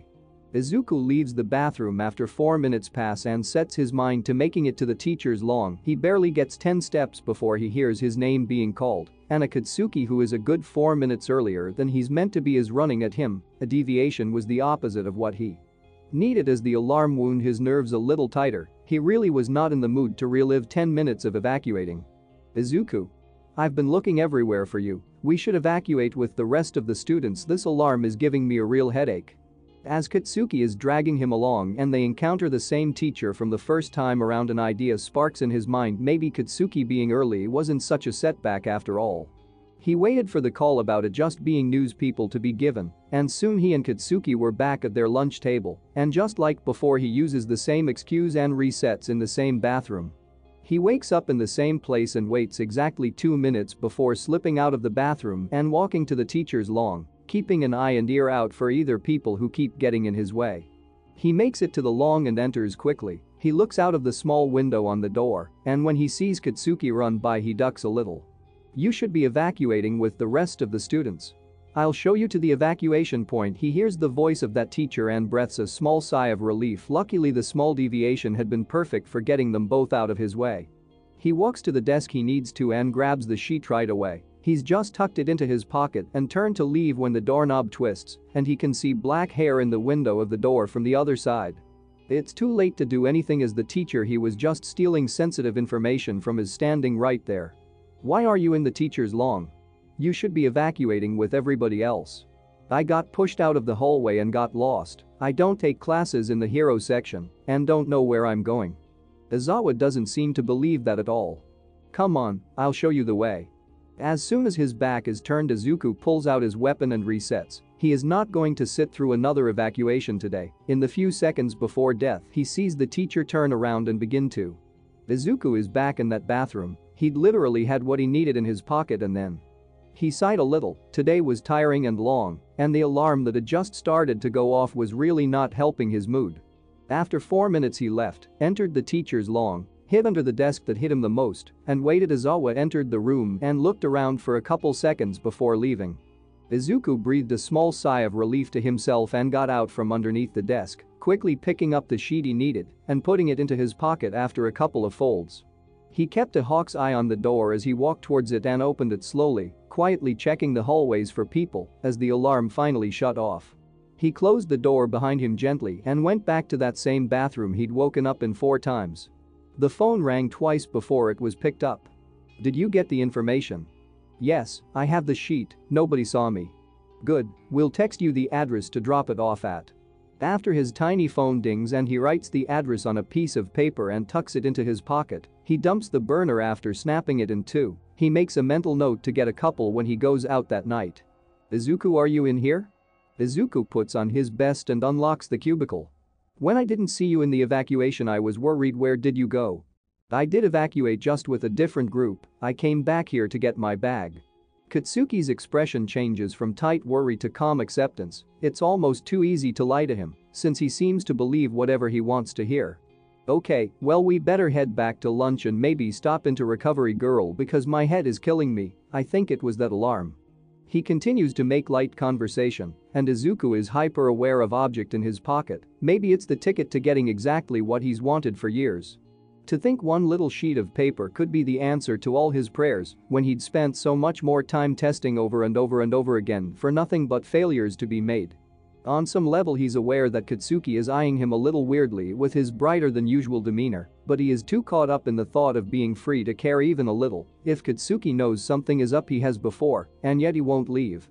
Isaacus killed him, and he's sure Katsuki has to know that something was up, and yet he stuck around. He knows it will take much more to make Katsuki give up on his hope, and a tiny part of him is curious as to just how far he can push it.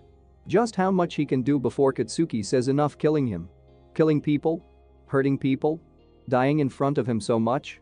It's a morbid thing to wonder what would break a person, but Katsuki has put up with so much whether he's aware of it or not, that Izuku just has to consider what would break him. Maybe he could test what he remembers. For how long? Test if he remembered it all, none or it at all, or just tiny snippets of it. Izuku was ever curious as to why Katsuki could remember, and if he would listen to that part of him that savored the thrill of holding power, then maybe he would let himself test it out. Chapter 12. 12 Between a Scorch and a Flicker. That night Izuku seals the stolen sheet into an envelope and stops at the address scrawled on a piece of paper. He knows he'll probably have to do more for them to even consider him for talking to All for One, and he wasn't actually sure if he could help or they were just bluffing. But he guessed it was worth a shot since he didn't have anything to lose. He was willing to do pretty much anything they wanted him to do if it put him closer to his goal, put him closer to the black X on his calendar. The address he's sent to is an old house. The windows are mostly boarded up, and the ones that aren't are broken. He pushes the door open, and it creaks as it moves. If he had been able to be harmed or killed, he may have been a little creeped out at how desolate and empty it was. A good place to kill someone and not get caught. He lingered on the thought as somebody else walked in, covered in a long coat and looking like someone who you'd avoid on the streets. "You the UA kid?" His voice is a little raspy. "Yes." "Got the information?" Izuku hands him the white letter with nothing written on the front. The man slices it open and checks the contents. "The League thanks you." It's a couple seconds and he's pulled a gun and shot Izuku in the chest. He falls to the ground, and it's not long before the black in-between takes him. Izuku comes to at 12 a.m. on the dot. It's a little annoying that he's going to have to go to another shady-looking 24 tech shop in the part of town his mum has warned him about for years, and it's more annoying that he was killed and has to go through the next 2 hours again. He seals the letter shut again, sneaks out of his window again, walks to the same tech shop and buys the same burner, walks through the rundown part of town, and arrives at the building a good 10 minutes early and hears two voices. That was new. One is over a phone line that he can't make out, and the other is the man that shot him. "You want me to shoot the kid? To injure or kill? Make an example, got it." The man clicks the line off. "Did the League tell you to kill me?" He seems surprised that Izuku is there. I guess you heard that he begins to reach into his pocket. Why do they want me dead? Can I at least know that before you shoot me? How did you know I was going to? He shakes his head lightly and pulls the same gun out of his pocket. Because you're a spy. Now UA will know not to try and fuck with the League again because their kids will get killed. Okay. Okay? You're going to shoot me whatever I say, so is there a point to dragging this out? Just shoot me already. You crazy suicidal or something, kid? He shakes his head to himself and raises the gun. He doesn't hesitate in shooting him in the chest, though this time it's a little lower, and he doesn't slip into the darkness after a short few seconds. The kid you hired is fucking insane. Shigaraki pulled a gun, and he said he wanted to get it over with. Yeah, of course I got it, he says into some sort of transmitter on his sleeve. Izuku makes note of it before he departs. Izuku wakes up at 12 a.m. on the dot and thinks he might just have a way to get out of being shot. It's risky, but he supposes he can take as many risks as he wants. Katsuki has been asleep for too long to wake up and bother him.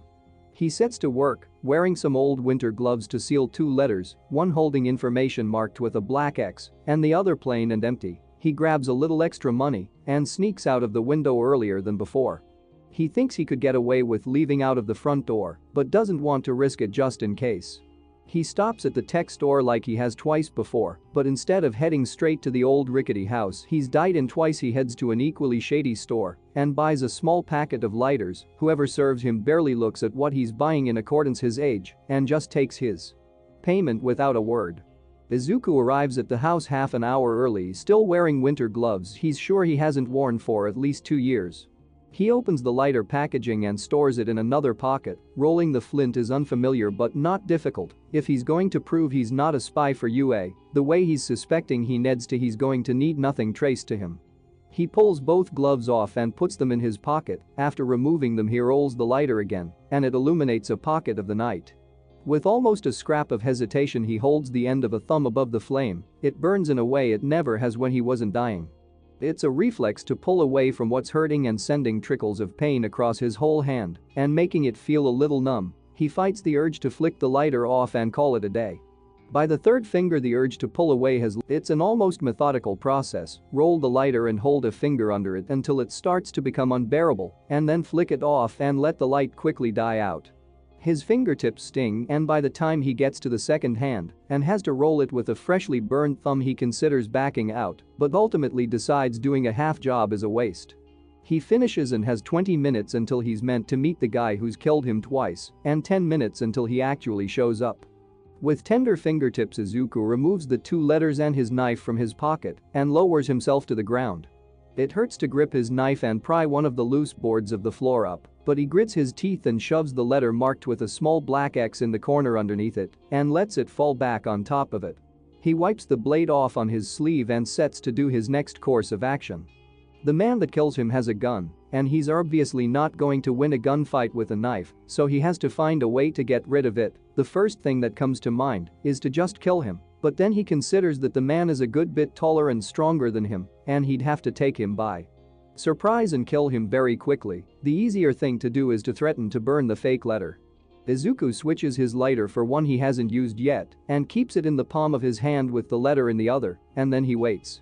It isn't long before he hears his voice again. He's saying the same as last time, though he's a bit far away to hear it as clearly as the time before. He enters the house and sees Izuku. "You the UA kid? You're early." "I am. You got the info?" Izuku holds the crisp white letter up, and the man reaches for it. He pulls his hand back. "Take the gun out of your coat pocket and put it on the ground first, then kick it away." "I ain't got a gun." Izuku rolls the lighter with protest from his sore thumb and holds it below the letter. "Take the gun out of your pocket or I will burn the information in this letter to ash." "You're bluffing." "You willing to find out?" He holds the flame a little closer. It's a slither away from licking at the paper, and the man reaches into his pocket and points it at Izuku. "I'll just take it from your corpse.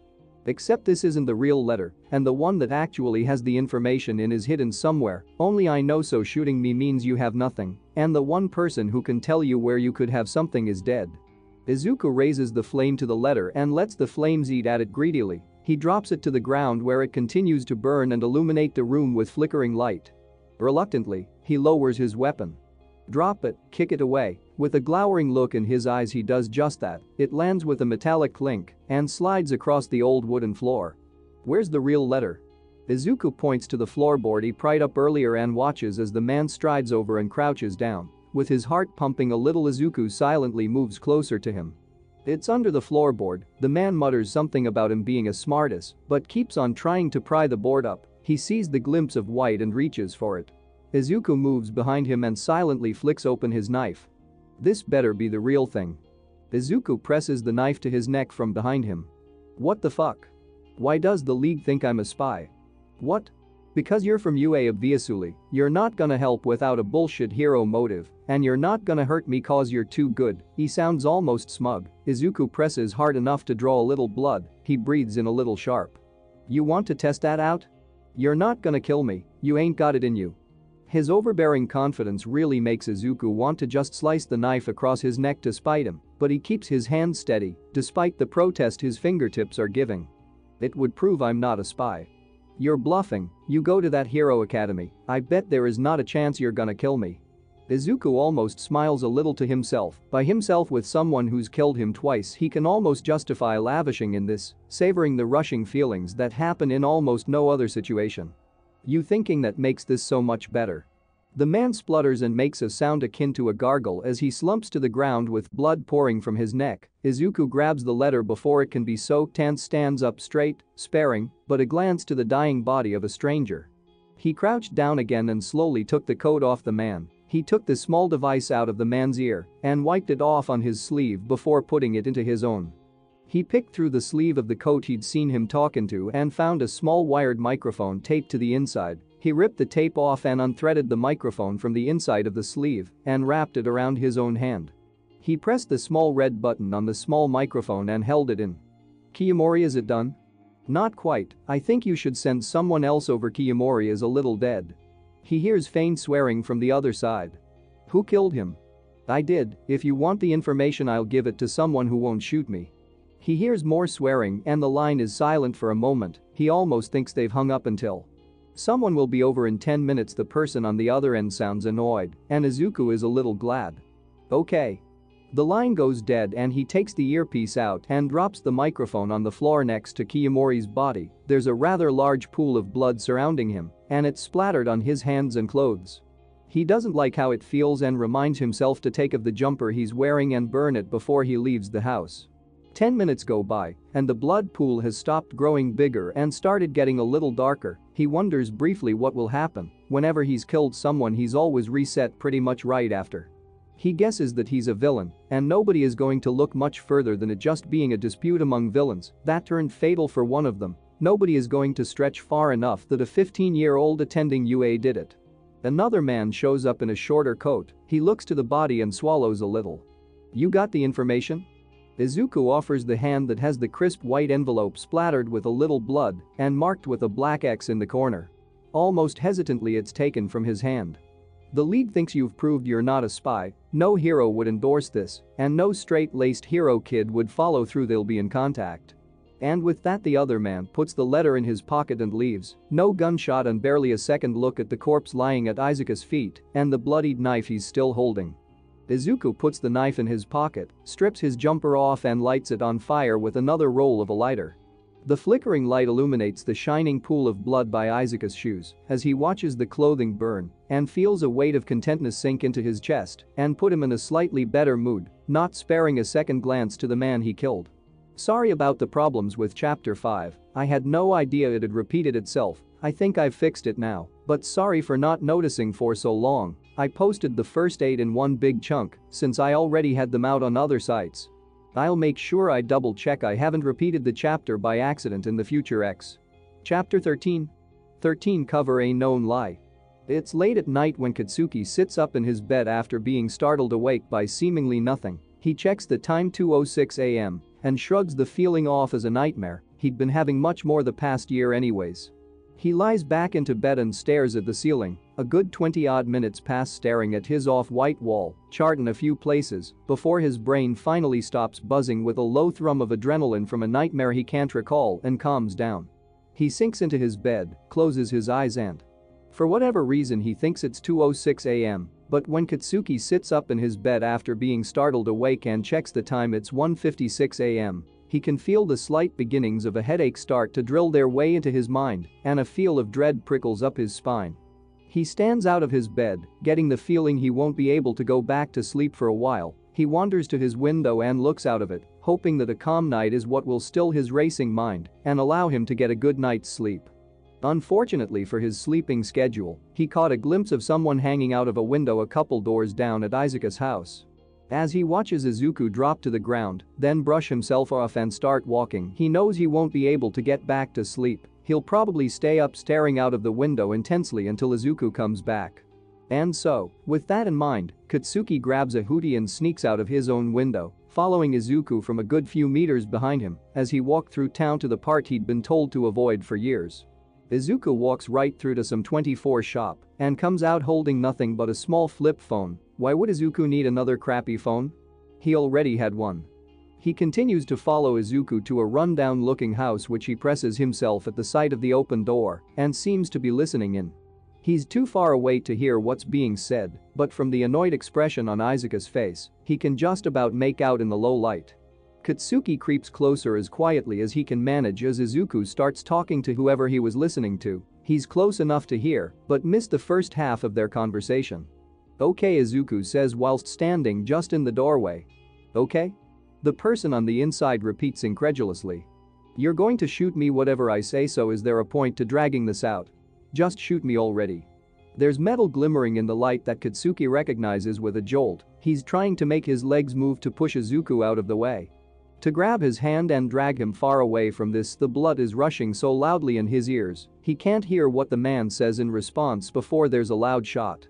Izuku falls to the ground outside. Katsuki can do nothing but shake and scream at his muscles for not doing anything as blood coats the concrete overgrown with unkept grass below him. Katsuki sits up in bed thinking it's 1:56 a.m. He glances at his phone to find it's 2:01 a.m. His lungs are straining for air, and before he can breathe properly, he's already out of bed and at his window watching Izuka's window and waiting for something to happen. A minute or two passes and nothing happens. It sends a further wave of dread over his whole body, and he moves to his wardrobe without much thought.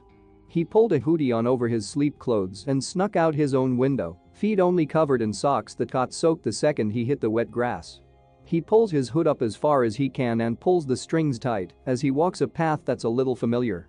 The night is quiet but feels oddly threatening as he treads into the part of town he's avoided since he was young. He's never walked these streets before, but somehow knows exactly where he's going as he twists through unknown alleyways until he reaches an abandoned-looking house. His eyes are drawn to the patch of concrete overgrown with grass by the old front door, and he tries to swallow the small ball of nerves that's crept up into his throat with little success. Katsuki walks around to one of the smashed-in windows that isn't boarded up and looks inside. He can barely see anything in the low light, but the smell of metal invades his senses. He stares at the barely visible figure of Izuku for a couple minutes before he's snapped out of it a little as the front door opens. He crouches just enough so he can still see through the window. Izuku is talking to another man for a brief moment and hands something he can't make out properly over. He can barely make out what they were saying, since they talked in hushed voices. "The lead thinks you've proved you're not a spy. No hero would endorse this, and no straight-laced hero kid would follow through. They'll be in contact." With that, the man leaves and Izuku rustles with something before there's a small light held to what seems to be an item of clothing that promptly sets itself alight. Katsuki's mind is filling with questions as to what the hell Izuku was doing in an abandoned building at 2:30 a.m. What had he done that a hero wouldn't endorse? What league? In the newfound flickering light the burning piece of clothing offers, he can begin to make out the scene, and it's an unwelcome one that tightens his lungs and flips his insides around. In the unreliable light he can make out Izuku standing not even 2 feet away from a corpse lying face down in a pool of its own blood. It's creeping towards Izuka's shoes as he stands and watches the fire crackle. The tension in Izuku that seems ever present begins to leak out of him. His shoulders slump a little, seemingly content with the scene he was present in. There's blood splattered on one of his hands, and it feels sickeningly familiar. Izuku over a dead body with blood on his hands. Katsuki tried to block the rational part of his brain that screamed that Izuku had done this. Izuku had killed this man and was now watching a fire and relaxing next to the body. His mind raced to cover the known truth up. Izuku had been forced to do this. It had been like this before Izuku even arrived. It had been in self-defense. It was a mistake that Izuku didn't mean to make. No matter how many lies and excuses he smothered the truth, and he couldn't shake the feeling that this had happened before, or the feeling that Izuku was a stranger as he stared at his relaxed back. A couple of minutes pass and the light from the fire dies out as it goes out, plunging the night into darkness again and covering up the scene, just as he was trying to do in his own mind.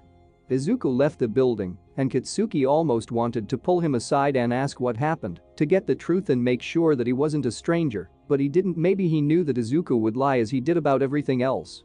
Maybe he thought that if Izuku had done that, then what would he do to him for knowing? The part of him that knew Izuku had killed that man thought that he already knew the answer. The same part of him that knew most of what Izuku spoke was lies. Knew that most that passed across his face was fabricated, knew that despite what he kept on telling himself about how Izuku was the same, that there was something dark there that made his spine shiver sometimes when it'd show through. Katsuki didn't talk to Izuku much the next day, his head filled with thoughts of a bloodstained floor, the stranger he'd made out to be his friend, and all the lies between them. He decides he'll tell him in a couple of days, after his mind has had time to excuse and cover everything up and painted Izuku as the victim as it always does, but until then he'll completely block it out and try to ignore the knot of nerves in his chest. This chapter almost got vanished after my laptop crashed, but I managed to save it. Chapter 14? 14 Eye of the Storm. The storm that usually rages in Isuka's mind is unusually calm. It usually swirls with a sadness with life that makes him feel even more empty, every breath a constant reminder of his deepest want to simply not. But the day that comes after he slits a man's throat and leaves him to bleed out without resetting leaves him with the calmest mind he has had in years. It's an odd sense of tranquility he didn't achieve with Katsuki, and he welcomes it, allows himself to lavish in the rush of meaning and soak it in. He feels almost worth something in a weird way, and for a day he lets himself relax a little. He has no meeting with Nezu scheduled, and even Katsuki is being more distant than usual, giving him the space to relish in the temporary calm in the storm his actions had brought. He hasn't touched the body, but from nothing in the news he assumes it hasn't been found. It isn't like there are any fingerprints linking him to it. There is nothing threatening to stop the brief calm in the storm that settled upon him, so he relaxes into it. I know. Calm shattered. Know what?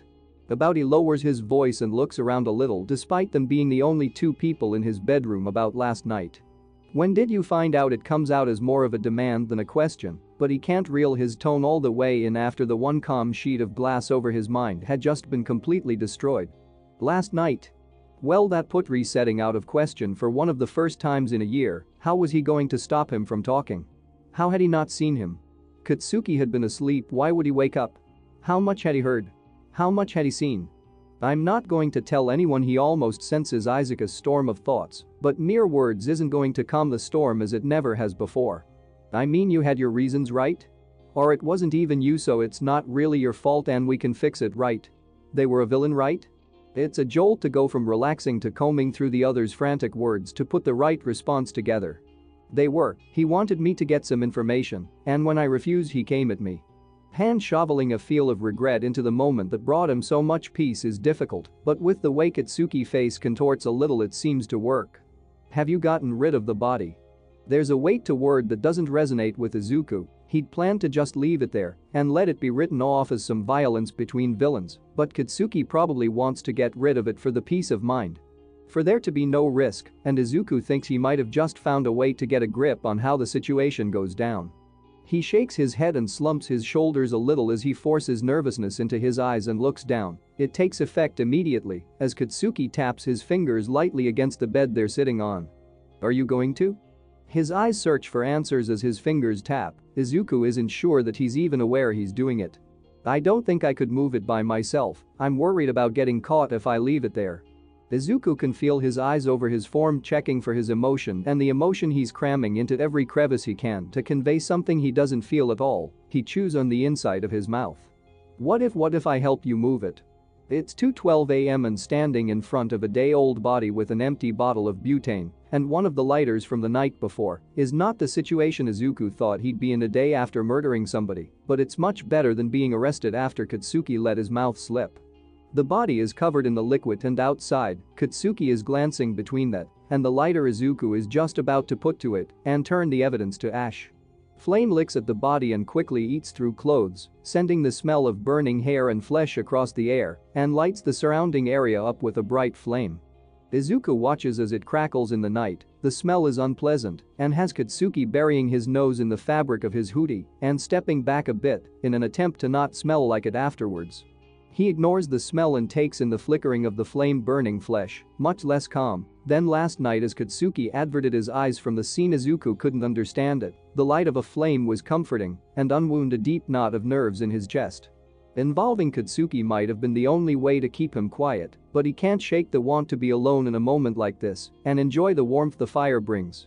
Instead of having somebody who's so human it stings a little in comparison, someone who recoils at the scent and flinches away at what the fire means, who sees the body and couldn't understand the calm it could bring. It's hard to shove remorse into his body when all he wants to do is relax in the flickering light and breath. And although he's pretty sure even if Katsuki noticed he'd cover it all up in his own head just as he had with the body, it's better to pretend instead of letting it drop all at once. It's one thing to kill someone, it's another thing to kill somebody and have it be a rare calm in the storm. He stares into the fire and wonders if Katsuki would ever open his eyes a little or if he'd stay in his perpetual state of knowing denial. It's easier for him, but it is a little sad to see him bend his morals and mind over backwards to excuse things to stick with Izuku for whatever reason he has. It's 2:24 a.m. before he notices that Katsuki has taken so many steps back to avoid the smell and leaves. He knows the body will take a couple of hours to burn, but it's surrounded by abandoned and knocked down buildings. Even if somebody does come across it, he knows it'll be written off as violence between villains. No, the real danger to him is Katsuki and what he saw that night. He still doesn't know exactly how much he heard, but considering he believed it was an accident, he can't have seen him deliberately stand behind him to drag a knife across the other's neck. They go their separate ways at 2:57 a.m. Katsuki assures him one more time that he won't snitch with a waiver of something that Izuku can almost place as fear. Sleep doesn't come so easy as it had the night before. This time he doesn't dream of a soft flickering light and a comforting red that sends him into a glass-covered lullaby. This night he dreams of the smell of burning hair, the sound of police sirens, and the look of betrayal in crimson-red eyes. Chapter 15? 15 Glass Cage. Every time Katsuki breathes in, all he can smell is overwhelming burnt flesh and hair. It surrounded him when the flames roared in his ears, fills his lungs until they can't take any more, and there's no room for anything other than guilt and dread, with no room for air in between. When he gets home he's coughing as silently into his hand as he climbs into his bedroom window and instantly strips his clothes soaked in memories and dumps them into a plastic bin bag before he goes to the bathroom and desperately tries to rid himself of the feelings filling his lungs into the sink. He ties it and throws it into his school bag, ready to dump them on the way to school the next day, and then try to rid what he'd helped with off his conscience in the same way, knowing it would eat at him in the back of his mind and question every tiny move Izuku made. Katsuki had peeled back another layer of Izuku's mind, and just as every other time he'd done the same, it only served to tear down the fabricated humanity he'd painted over Izuku in his own mind, to try and pretend that he was still the same person as when they were children. It was impossible to ignore the threads of darkness weaved into Izuku that shined through after what he'd witnessed, after he'd seen him staring at a burning body that smelt rancid and relaxed, as if it was one of the only calming situations in the world. Acting as if he were burning incense rather than a corpse. Impossible to ignore the strikes of cold fear that coursed through his body when he'd told Izuku, the harshness to his eyes and demands thinly veiled his questions. He'd expected him to reach into a pocket for a reason he couldn't remember, but from the way his blood ran cold whenever he reached into a pocket of any sort, he could only assume Izuku had done something and it was bad. No matter how hard he tried to bury that assumption under a pile of lies and excuses in his own brain, cold fear didn't lie. He could practically still feel the smell invading his lungs, weighing him down from the inside as we walks the usual track to UA, as if he was in a sort of autopilot. The only fully conscious moment of the day is when he takes the bag of stinking clothes out of his bag and dumps them into a random bin when nobody is looking and feels the memories tighten his lungs and turning his organs over. Katsuki tries to swallow it down, to dissipate the ball of nerves, tensing every inch of his body with uncomfortable anticipation that only heightened whenever he caught a glance of Izuku or smelt even the slightest hint of smoke. Adrenaline courses through him steadily and makes him want to move whenever they talk for longer than a short exchange of pleasantries. Every response is auto, and he feels like he's watching the two of them talk from outside of a one-sided glass, like it isn't his mouth saying those words. Like it isn't his hands touching Isuka's shoulder and assuring him it'd be alright, and that he'd fix it from outside of the glass. He can think fix you in private, but as most everything else, it only makes his head overflow with more questions. For 2 days his head feels submersed in water, almost like everything is a long dream he can't wake up from. His limbs sag and eyes droop with the effort of living, and for those 2 days it feels like he isn't somewhere in the conscious part of his mind outside of the glass. He wonders if this is how Izuku feels. He's suffocating on air that tastes like burnt and smoke, and as the days go by he feels less and less like he's the one on the outside of the glass, but more on the inside, just watching helplessly as his body goes through the auto movements. Responds to everything just as usual, and sees nobody but Izuku notice that anything is off.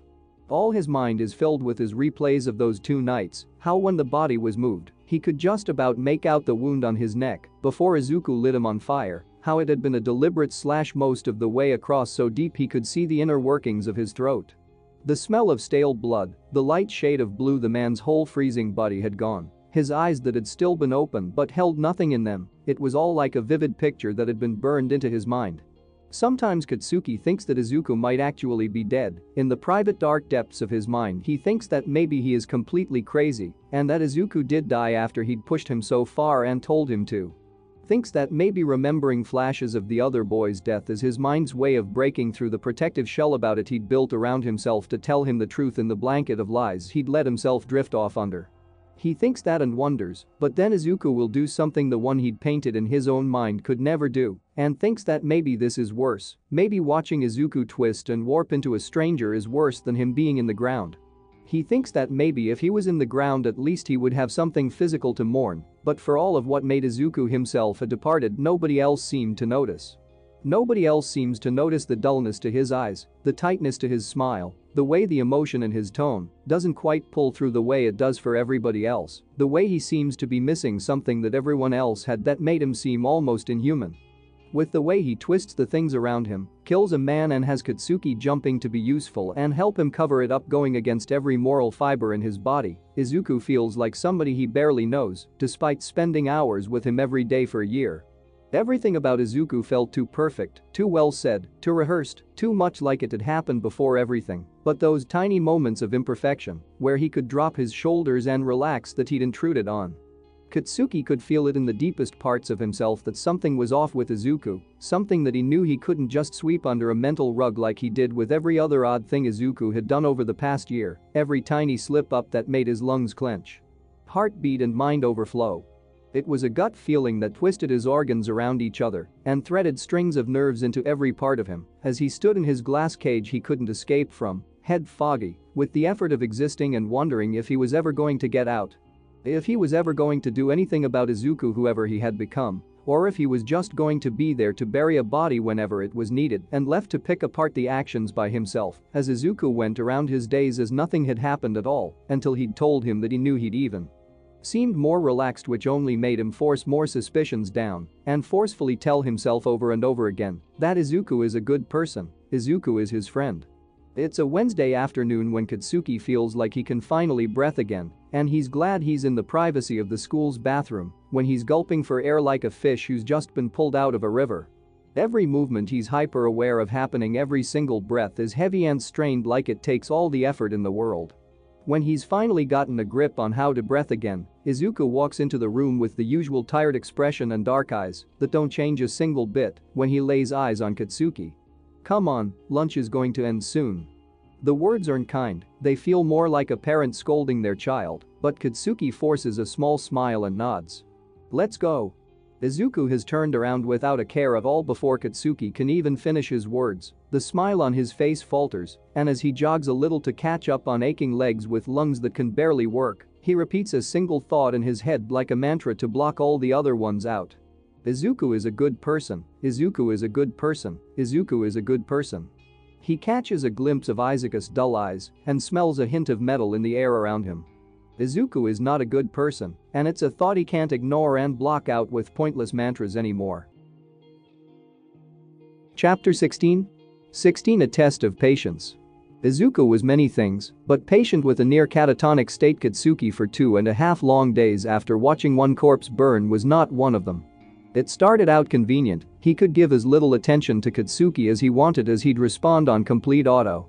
He'd reset a whole 8 times in the first day, and Katsuki hadn't noticed a thing, and if he'd been too wrapped up with himself to say anything about it or interrupt his plans like usual. For once he'd had a little excitement during resets, but eventually the adrenaline of stealing tiny things from shops and skipping school only to reset and do something different had worn off quickly, and by the 7th reset, tiring out a lot of the options with no Katsuki to come and make things a little interesting or stop him, it was just another thing to do to pass time that got old as everything else. He wasn't quite in the mood or had the reasons to justify it to himself to do something bigger that would be a bit of a difference, but he supposed it was best to leave that to be an occasion as to not tire it out like most other things.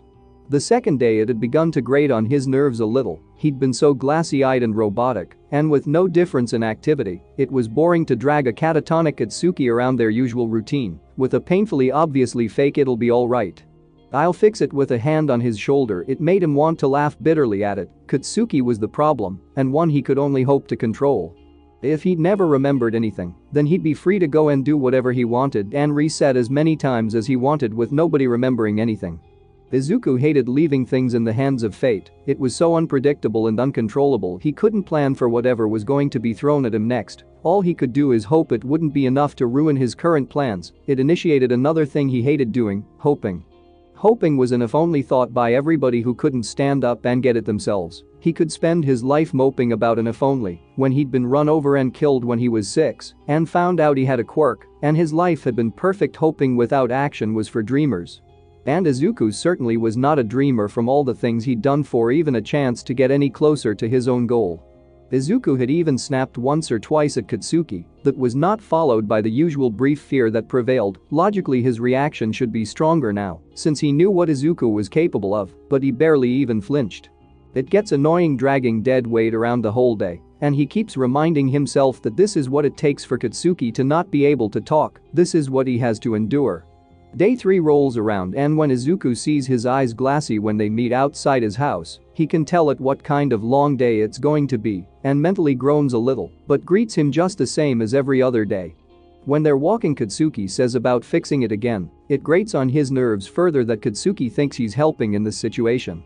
He keeps his thoughts to himself. It's something that shouldn't be said out loud for Katsuki, because he won't be able to take it, and for Izuku, because dealing with another one of his breakdowns is an excruciatingly boring waste of his time. A breakdown was a showing sign of the cracks beginning to expand within him, and it was the last thing he needed. Sure, he'd wondered how much he could push Katsuki, but it had been a fun little what if he toyed with in his head when he was bored. It was a bit more relaxing to watch someone die than watch someone break, and unless he broke in the perfectly moldable way, he'd have a much harder time predicting what he was going to do and being able to warp that in the little ways that mattered. If he couldn't do that, what good was he? It'd just be another chore that ate away at his time with no foreseeable purpose, much like the meeting with Nezu he was currently in. The meetings happen during his lunch period. They last around 10 minutes, and it's more of a quick checkup than any in-depth conversation, which he is thankful for. Talking to Nezu in his already annoyed state makes him need to reset more after a slip of the mouth. It's been 2 resets, and as usual the principal seems off. His beady eyes are twinkling in a way that cannot mean good for him. Nezu stirs tea, and the clinking against the cup really doesn't help for his ever-shortening patience. A student approached me about your quirkless status yesterday. He's in your class, Shinsu Hitachi. He had always been weird around him after a couple resets. Maybe it was tied to the nature of his quirk that made him more resistant to whatever kind of brainwashing memory erasure of his own. Another possible problem tossed onto the pile was not welcome at all. Did he disagree with my presence at a hero academy? Nobody had said anything, but he guessed that if he broadcasted his quirkless status that would change. No, he was just asking about what your quirk was and seemed surprised when I told him you were quirkless.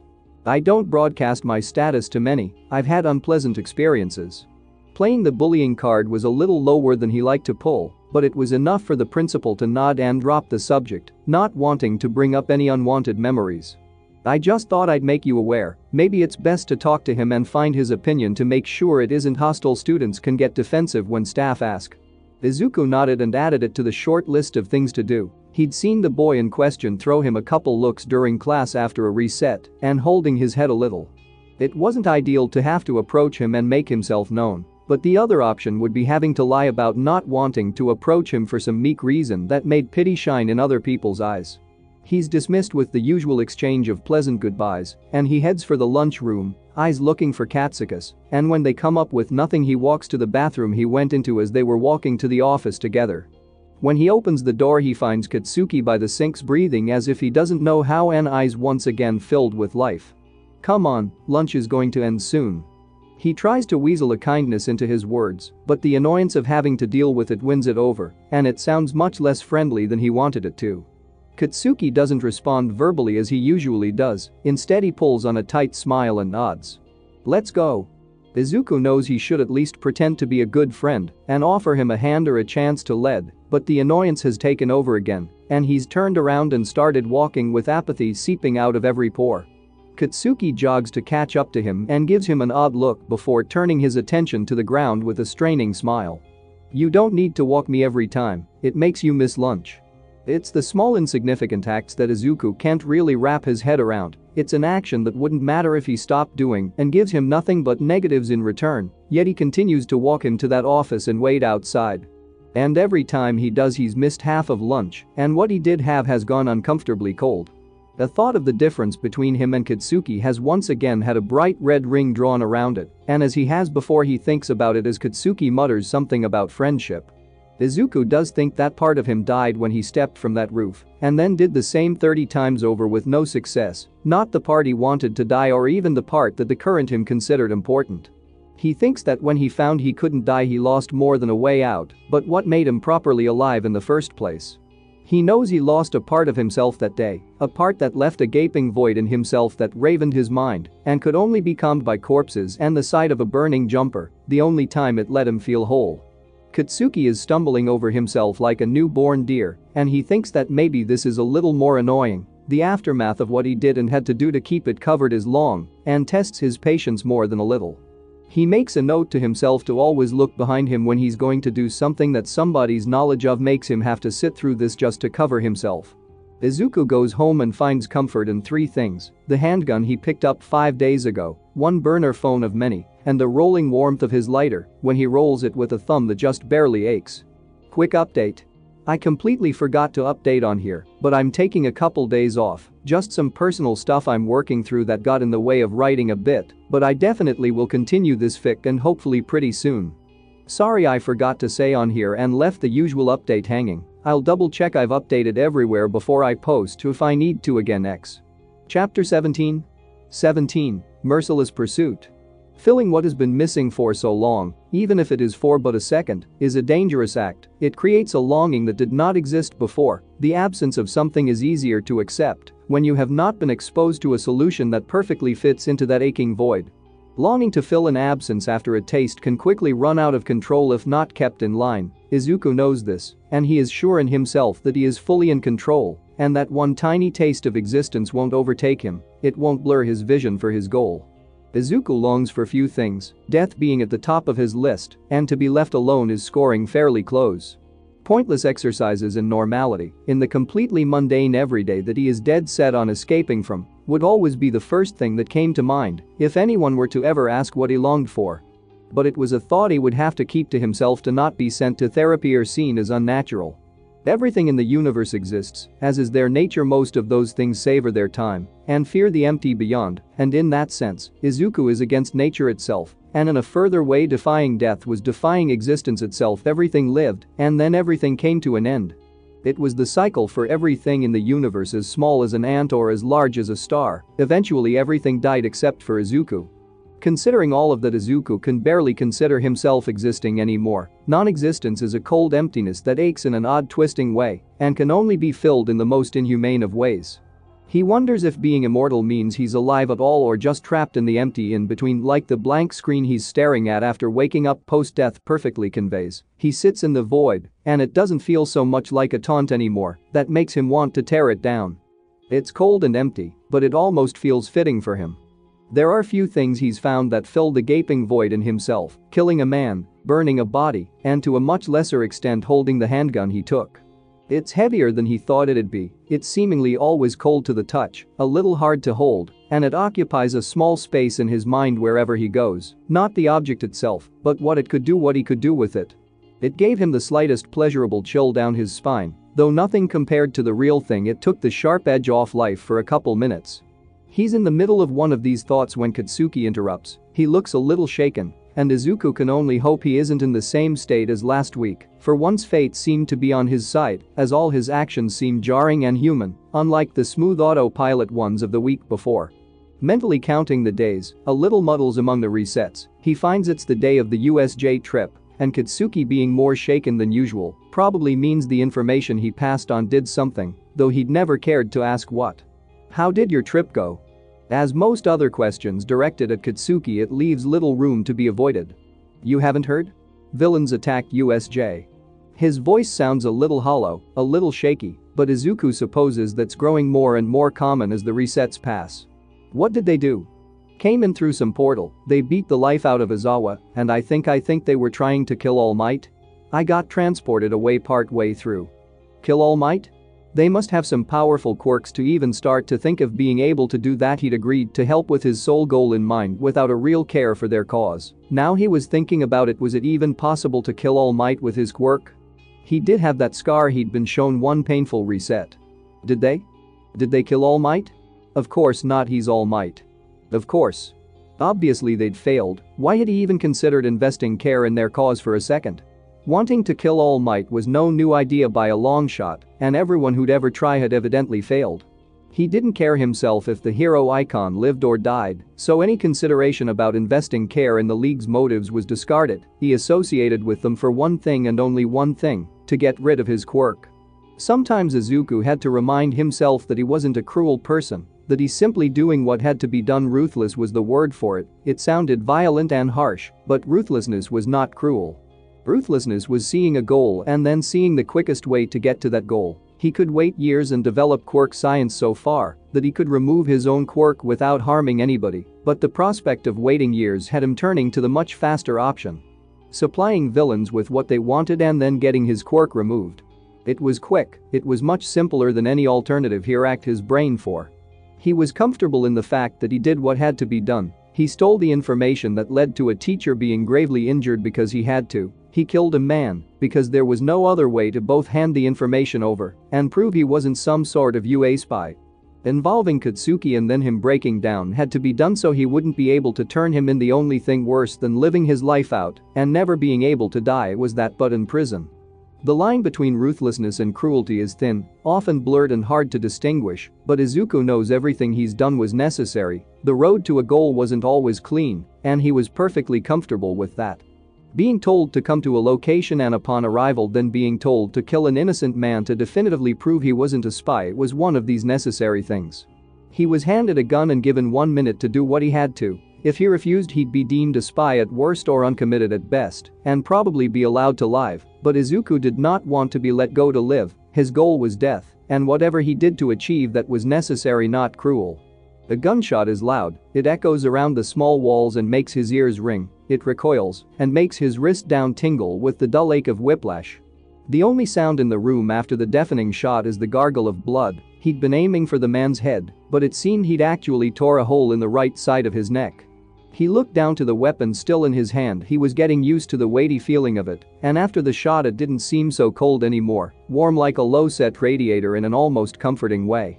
Izuku looked to the scene he'd caused and again reassured himself that this was necessary. He was allowed to relax as death rolled over the person he'd shot. He was allowed to relish in the comfort of a warm gun, and he was not cruel for doing so.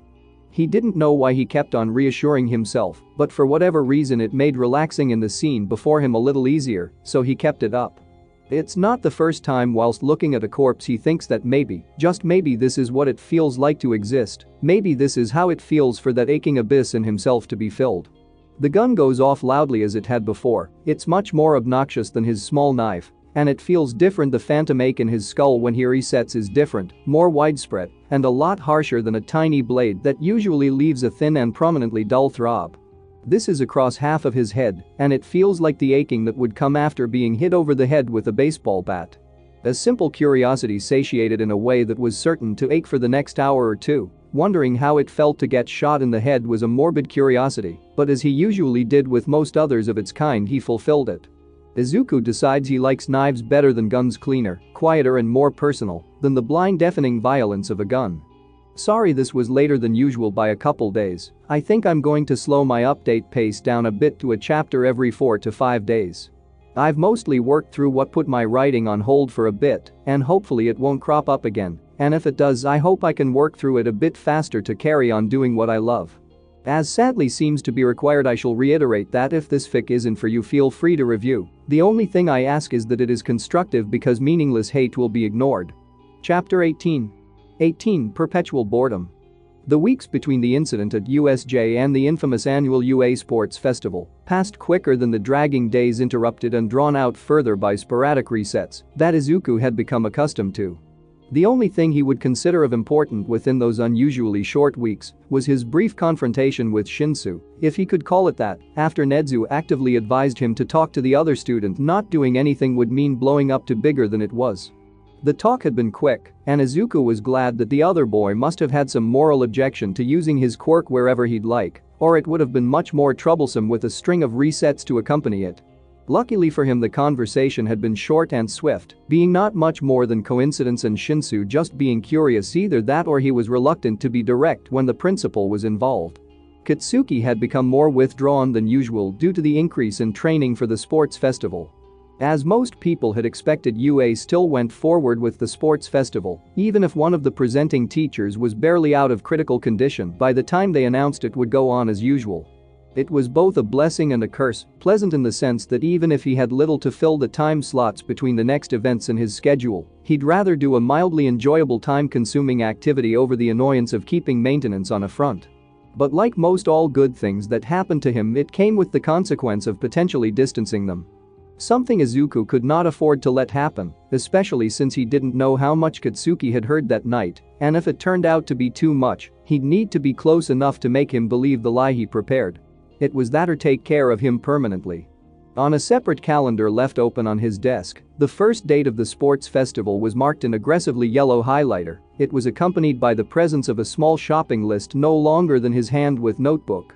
Calendar and pens all crossed off, and only voice recorder and spare burner that had yet to be stroked through with pen. The task assigned to him for the sports festival wasn't massive. It required him to only observe the students in detail about their quirks and anything else he could gather. After suffering defeat at USJ, whoever was on the other end of the crappy burner phone speaker couldn't afford to do anything else with the current state of the league and was left to wait, sounding more like a child who had just been denied access to their favorite toy instead of the leader of a large group of villains. In a black paperback notebook labeled simply with UA in block Sharpie on a stick on label, Izuku continued to prepare double spread pages labeled from 1 to 39 for both 1A and 1B's students. In an ideal world, he'd have full profiles for every student and teacher, but without access to the UA database, the sports festival was his best bet at getting some useful information down. He continues writing on the nearly full double page about Katsuki, having already detailed what he knew about his quirk, including its strengths and weaknesses. He'd moved on to the more personal section, which earned another double page. It was a section missing from most profiles, since he'd rather not get up close and personal with more students than he could get away with. Had it been a notebook for his eyes only, he'd probably have added another 2 pages for how much he knew about Izuku's quirk and how it interacted with him. But this was surely something that a good number of villains would see, and he'd get to give anything about his quirk away, except for the occasional bit of information he'd picked up from previous resets, but that wasn't nearly enough to figure out exactly what his quirk was and how he activated it. A quirk that could reset time must be highly desired among people with such a high-risk job, and he'd rather keep his best card close to his chest. He was working with villains, and they'd already tried to have him shot. It'd be better to have the advantage of surprise if they did decide to turn on him. Annoyingly, there was no way to tell if they were going to follow through or just string him along, doing favors only for them to drop him when they got what they wanted, and the most he could do to try and ensure they wouldn't just use him was to find something about them that they would not want to fall into the hands of heroes. He could only think of a few secrets the League could have, since they broadcasted their existence, and their leader's name to the world through the attack on USJ. Izuku had shambled together the beginnings of a plan, but there were a fair few uncertainties he's sure will result in more resets than he'd like in order to fully flesh it out. From its position on the table, his phone gives off a single sharp sound and breaks him from his thoughts. At some point in thinking about the league he's tangled himself in, he stopped jotting down notes on Katsuki.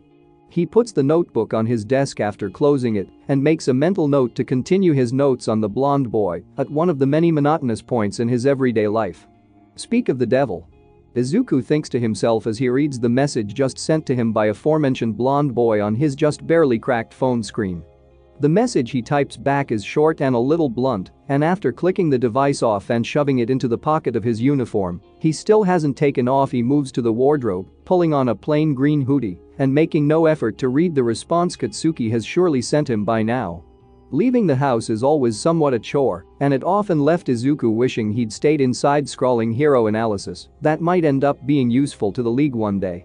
No matter how annoying he found it, he knew it was just as necessary to maintain his relationship with the one person who had the potential to ruin everything he was working towards, probably more necessary than anything else he'd done, though far less enjoyable.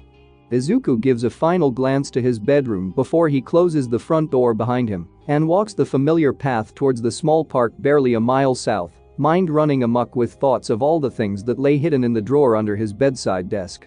Sorry that this took so long to come out. I took a break, and it took longer than I'd like to get back into writing, but I'm in a better place mentally. Hopefully I can carry on writing and posting semi-regularly. If anyone has any ideas of what to do next, I'd love to hear some suggestions. X.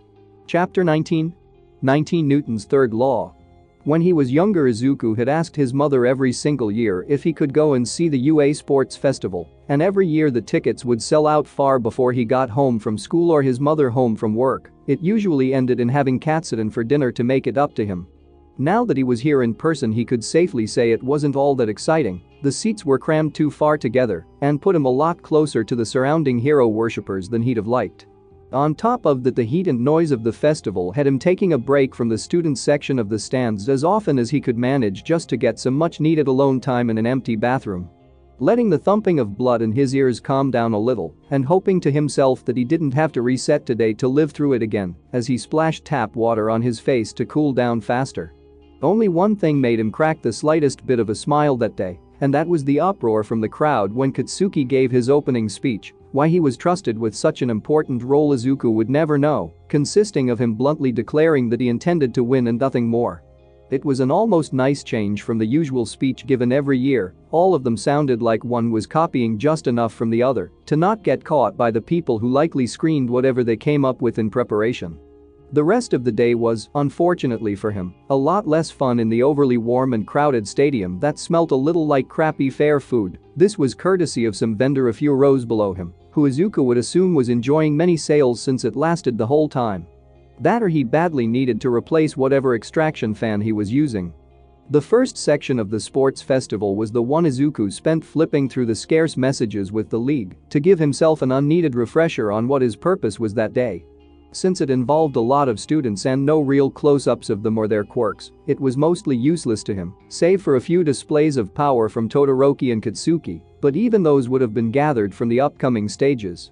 Whilst most people in the kind of hard and packed-together seats were fully invested in the race shown on large screens in front of them, the yells of their cheering for whichever student they were most invested in grating more on his nerves with every passing moment.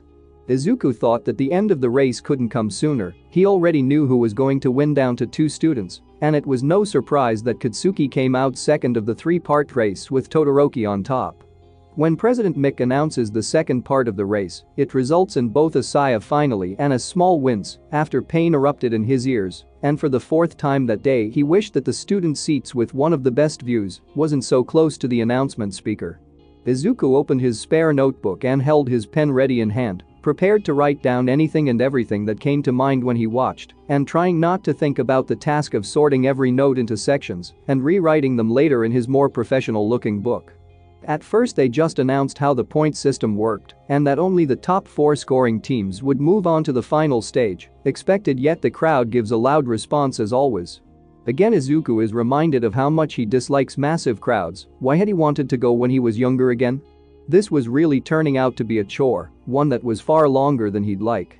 It'd have been much easier just to comb through the recordings, but being in person gave him a better angle. Annoyingly, students were given the day off and expected to go anyways, so he'd have had to come and endure it either way to maintain his good student image. When the second section finally starts up, he's leaning forward in the hard chair and taking any note that pops into his mind, no matter how useless it might be. He needed to get everything down and worry about sorting through the scribbles later that night.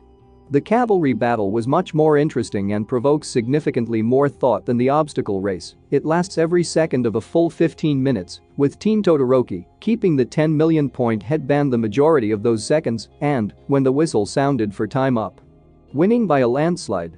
By the end of it, his hand muscles ache, not surprising, since he's filled up 6 full pages with notes about the students. Even the ones he had the remotest amount of interest in are in the messy block of black writing somewhere. As he did in the time space between the 2 previous events, he shimmies his way past seated students debating who they think is going to win the festival and speed walks to the bathroom, building ball of aggravated tension seeping out of him with every step he puts between himself and the festival. The temporary bathrooms set up for the sports festival will likely be every bit as loud and stressful as the festival itself. Knowing this, Izuku he opts to take the walk back inside the school. The halls are completely void, and it's an oddly peaceful walk as his heel and toeing slows to a stroll. It takes longer than before to arrive at the bathroom closest to the entrance. He knows they leave a good half hour between events for students to recover and to allow time to set up the next stage, but he reminds himself to walk back quicker to make sure he can recover his seat. It's a background thought as he places his notebook on the windowsill, putting the plug in and running a tap that squeaks just a little in protest, promptly splashing a handful of cold water on his face as the tap continues to run meekly. Izuku rubs his eyes and dries his face off on the back of his uniform sleeve, lethargically looking up to his reflection in the mirror, with a long crack running up from the left bottom to the middle, spidering out in tens of smaller cracks that distort the image of him looking at himself. It's not something he does often, and it almost doesn't feel real. It feels like he could peel back the skin on his face, and there would be another one under. It feels like he's wearing a hyper-realistic mask stapled to his face. Looking at his own dark green eyes with eye bags darker than his hair hanging under them like weights, it feels like he's looking at a stranger. Were those slightly sunken cheeks really his? It certainly didn't feel like it. Water splashes onto the floor, and he's jolted out of such useless thoughts. He silently curses himself for zoning out and turns the tap off before it can completely soak part of his uniform through. He pulls the plug on the sink and watches for a couple seconds as the water begins to swirl down the drain, gaze lingering as the water disappears and leaves him with nothing but the sound of his own rhythmic breathing. Izuku snaps himself out of his thoughts before he can get caught up in them again. He only had 15 minutes to get back and prepared for the next stage. He didn't have the time to waste it staring at himself or an empty sink. He needs to get his notebook and speed walk back and get to his seat. He grabbed his notebook from its place away from any spilled water and leaves the bathroom, walking slower than he said he would to selfishly revel in the brief calm of the world he so rarely got to experience without it being skull-numbingly boring. By the time he gets back, it's only 5 minutes until the third event starts, and a small clump of students have invaded his previous seat. He can barely find a seat that has a good enough view and isn't completely surrounded by students who'd nose into what he was doing before President Mick announces the final part of the festival. These seats are even closer to the speakers and warrant a harder wince than the previous 2 announcements. Every action has a reaction, he thought to himself almost a little bitterly before he clicked his pen and hovers it above the paper in anticipation to write down anything that came across his mind. The third part of the festival is probably his favorite, though it really isn't saying much looking at its competition. In a sense, it was cathartic to see people lay a few hits on Katsuki, and when he eventually won the whole festival after Todoroki refused to use his left side, the crowd wasn't exactly cheering like the years prior. Usually when the sports festival ended, many pro heroes who attended made a note of people with potential, and the crowd often devolved into cheering no matter which individual student people were rooting for. However, this year the crowd was more than a little apprehensive seeing Katsuki be crowned winner, whilst he objected the position violently, saying that Todoroki hadn't taken him seriously. Izuku had the feeling this would only serve to detour pros from offering him anything, but it was mildly amusing nonetheless and briefly distracted from how uncomfortable the seats were. The moment whatever enjoyment he found from the situation had ran out, he stood up from his seat and walked out of the stadium. Though he'd much rather head to a quiet bathroom and unwind, he'd previously agreed to meet Katsuki in one of the waiting rooms meant for competing students when they had to wait between events. He got there quickly, notebook tucked tightly under his arm and pen behind his ear and tangled up in some of his hair. Izuku put his notebook on a pulled-out chair and rubbed his writing hand a little, taking 14 pages of notes had done a number on it, a relatively painful number at that. After 3 minutes that seemed to crawl by agonizingly slow, Izuku leaves the room, quickly finding the bathroom and reminding himself to be quick as he ran the hot tap and put his writing hand under it, rubbing it a little as the water warmed. After a quick moment of heat aided massaging the tension in his muscles lessened, and her turned the tap off, thankfully not interrupted by intruding thoughts this time around. He shakes his hands dry and then wipes any remaining moisture off on the legs of his trousers, coming back to the door of the second waiting room a few moments after leaving the bathroom. Izuku pauses before he opens the door and readies himself if Katsuki has arrived in his short absence, shoving as much emotion as he can muster after such a tiresome day into his expression as he opens the door, and sure enough there stands Katsuki. He's got his back turned to him and seems to be invested in something. Congratulations on the win. Even Izuku can hear how flat its delivery is, but Katsuki barely seems to hear him as he closes something and turns to face him with a face that certainly doesn't look happy, despite his very recent win. Katsuki holds up an off-white notebook, nothing fancy and not even labeled, but Izuku immediately knew what it was. Had he really been careless enough to let Katsuki snoop through his stuff? After spending the whole day being doubly careful so he didn't have to reset and relive, it was something he kicked himself over even harder than he usually would have. It must have happened when he left for the bathroom. If that was the case, Katsuki must have been suspicious of him beforehand. Izuku mentally slapped himself over not keeping it in his view at all times and made a mental note to take any and all important or personal things with him everywhere. Or to hide it really damn well whenever the blonde was around. Izuku, are you with the League of Villains? His two options were very quickly narrowed down to reset and live through the dragging day another time, or lie through his teeth to try and explain this one away. Izuku did not like the sound of either options, and that reoccurring thought of just kill him, although shot down quickly as always, popped up for a brief moment. In retrospect, Izuku should have guessed this would happen, expected it, even expected that a week of relaxation would be met with something like this, expected that it had to be met with this. After all, for every action there is an equal and opposite reaction. Though knowing it was just logic, not just the world hating him, didn't make the words that had just tumbled out of Katsuka's mouth with all the grace of an untrained ballerina any sweeter in the slightest. If anything, it made them worse. Now he could kick himself over not expecting it, for however this glaring problem tangled up in all the things he couldn't just die and fix lasted.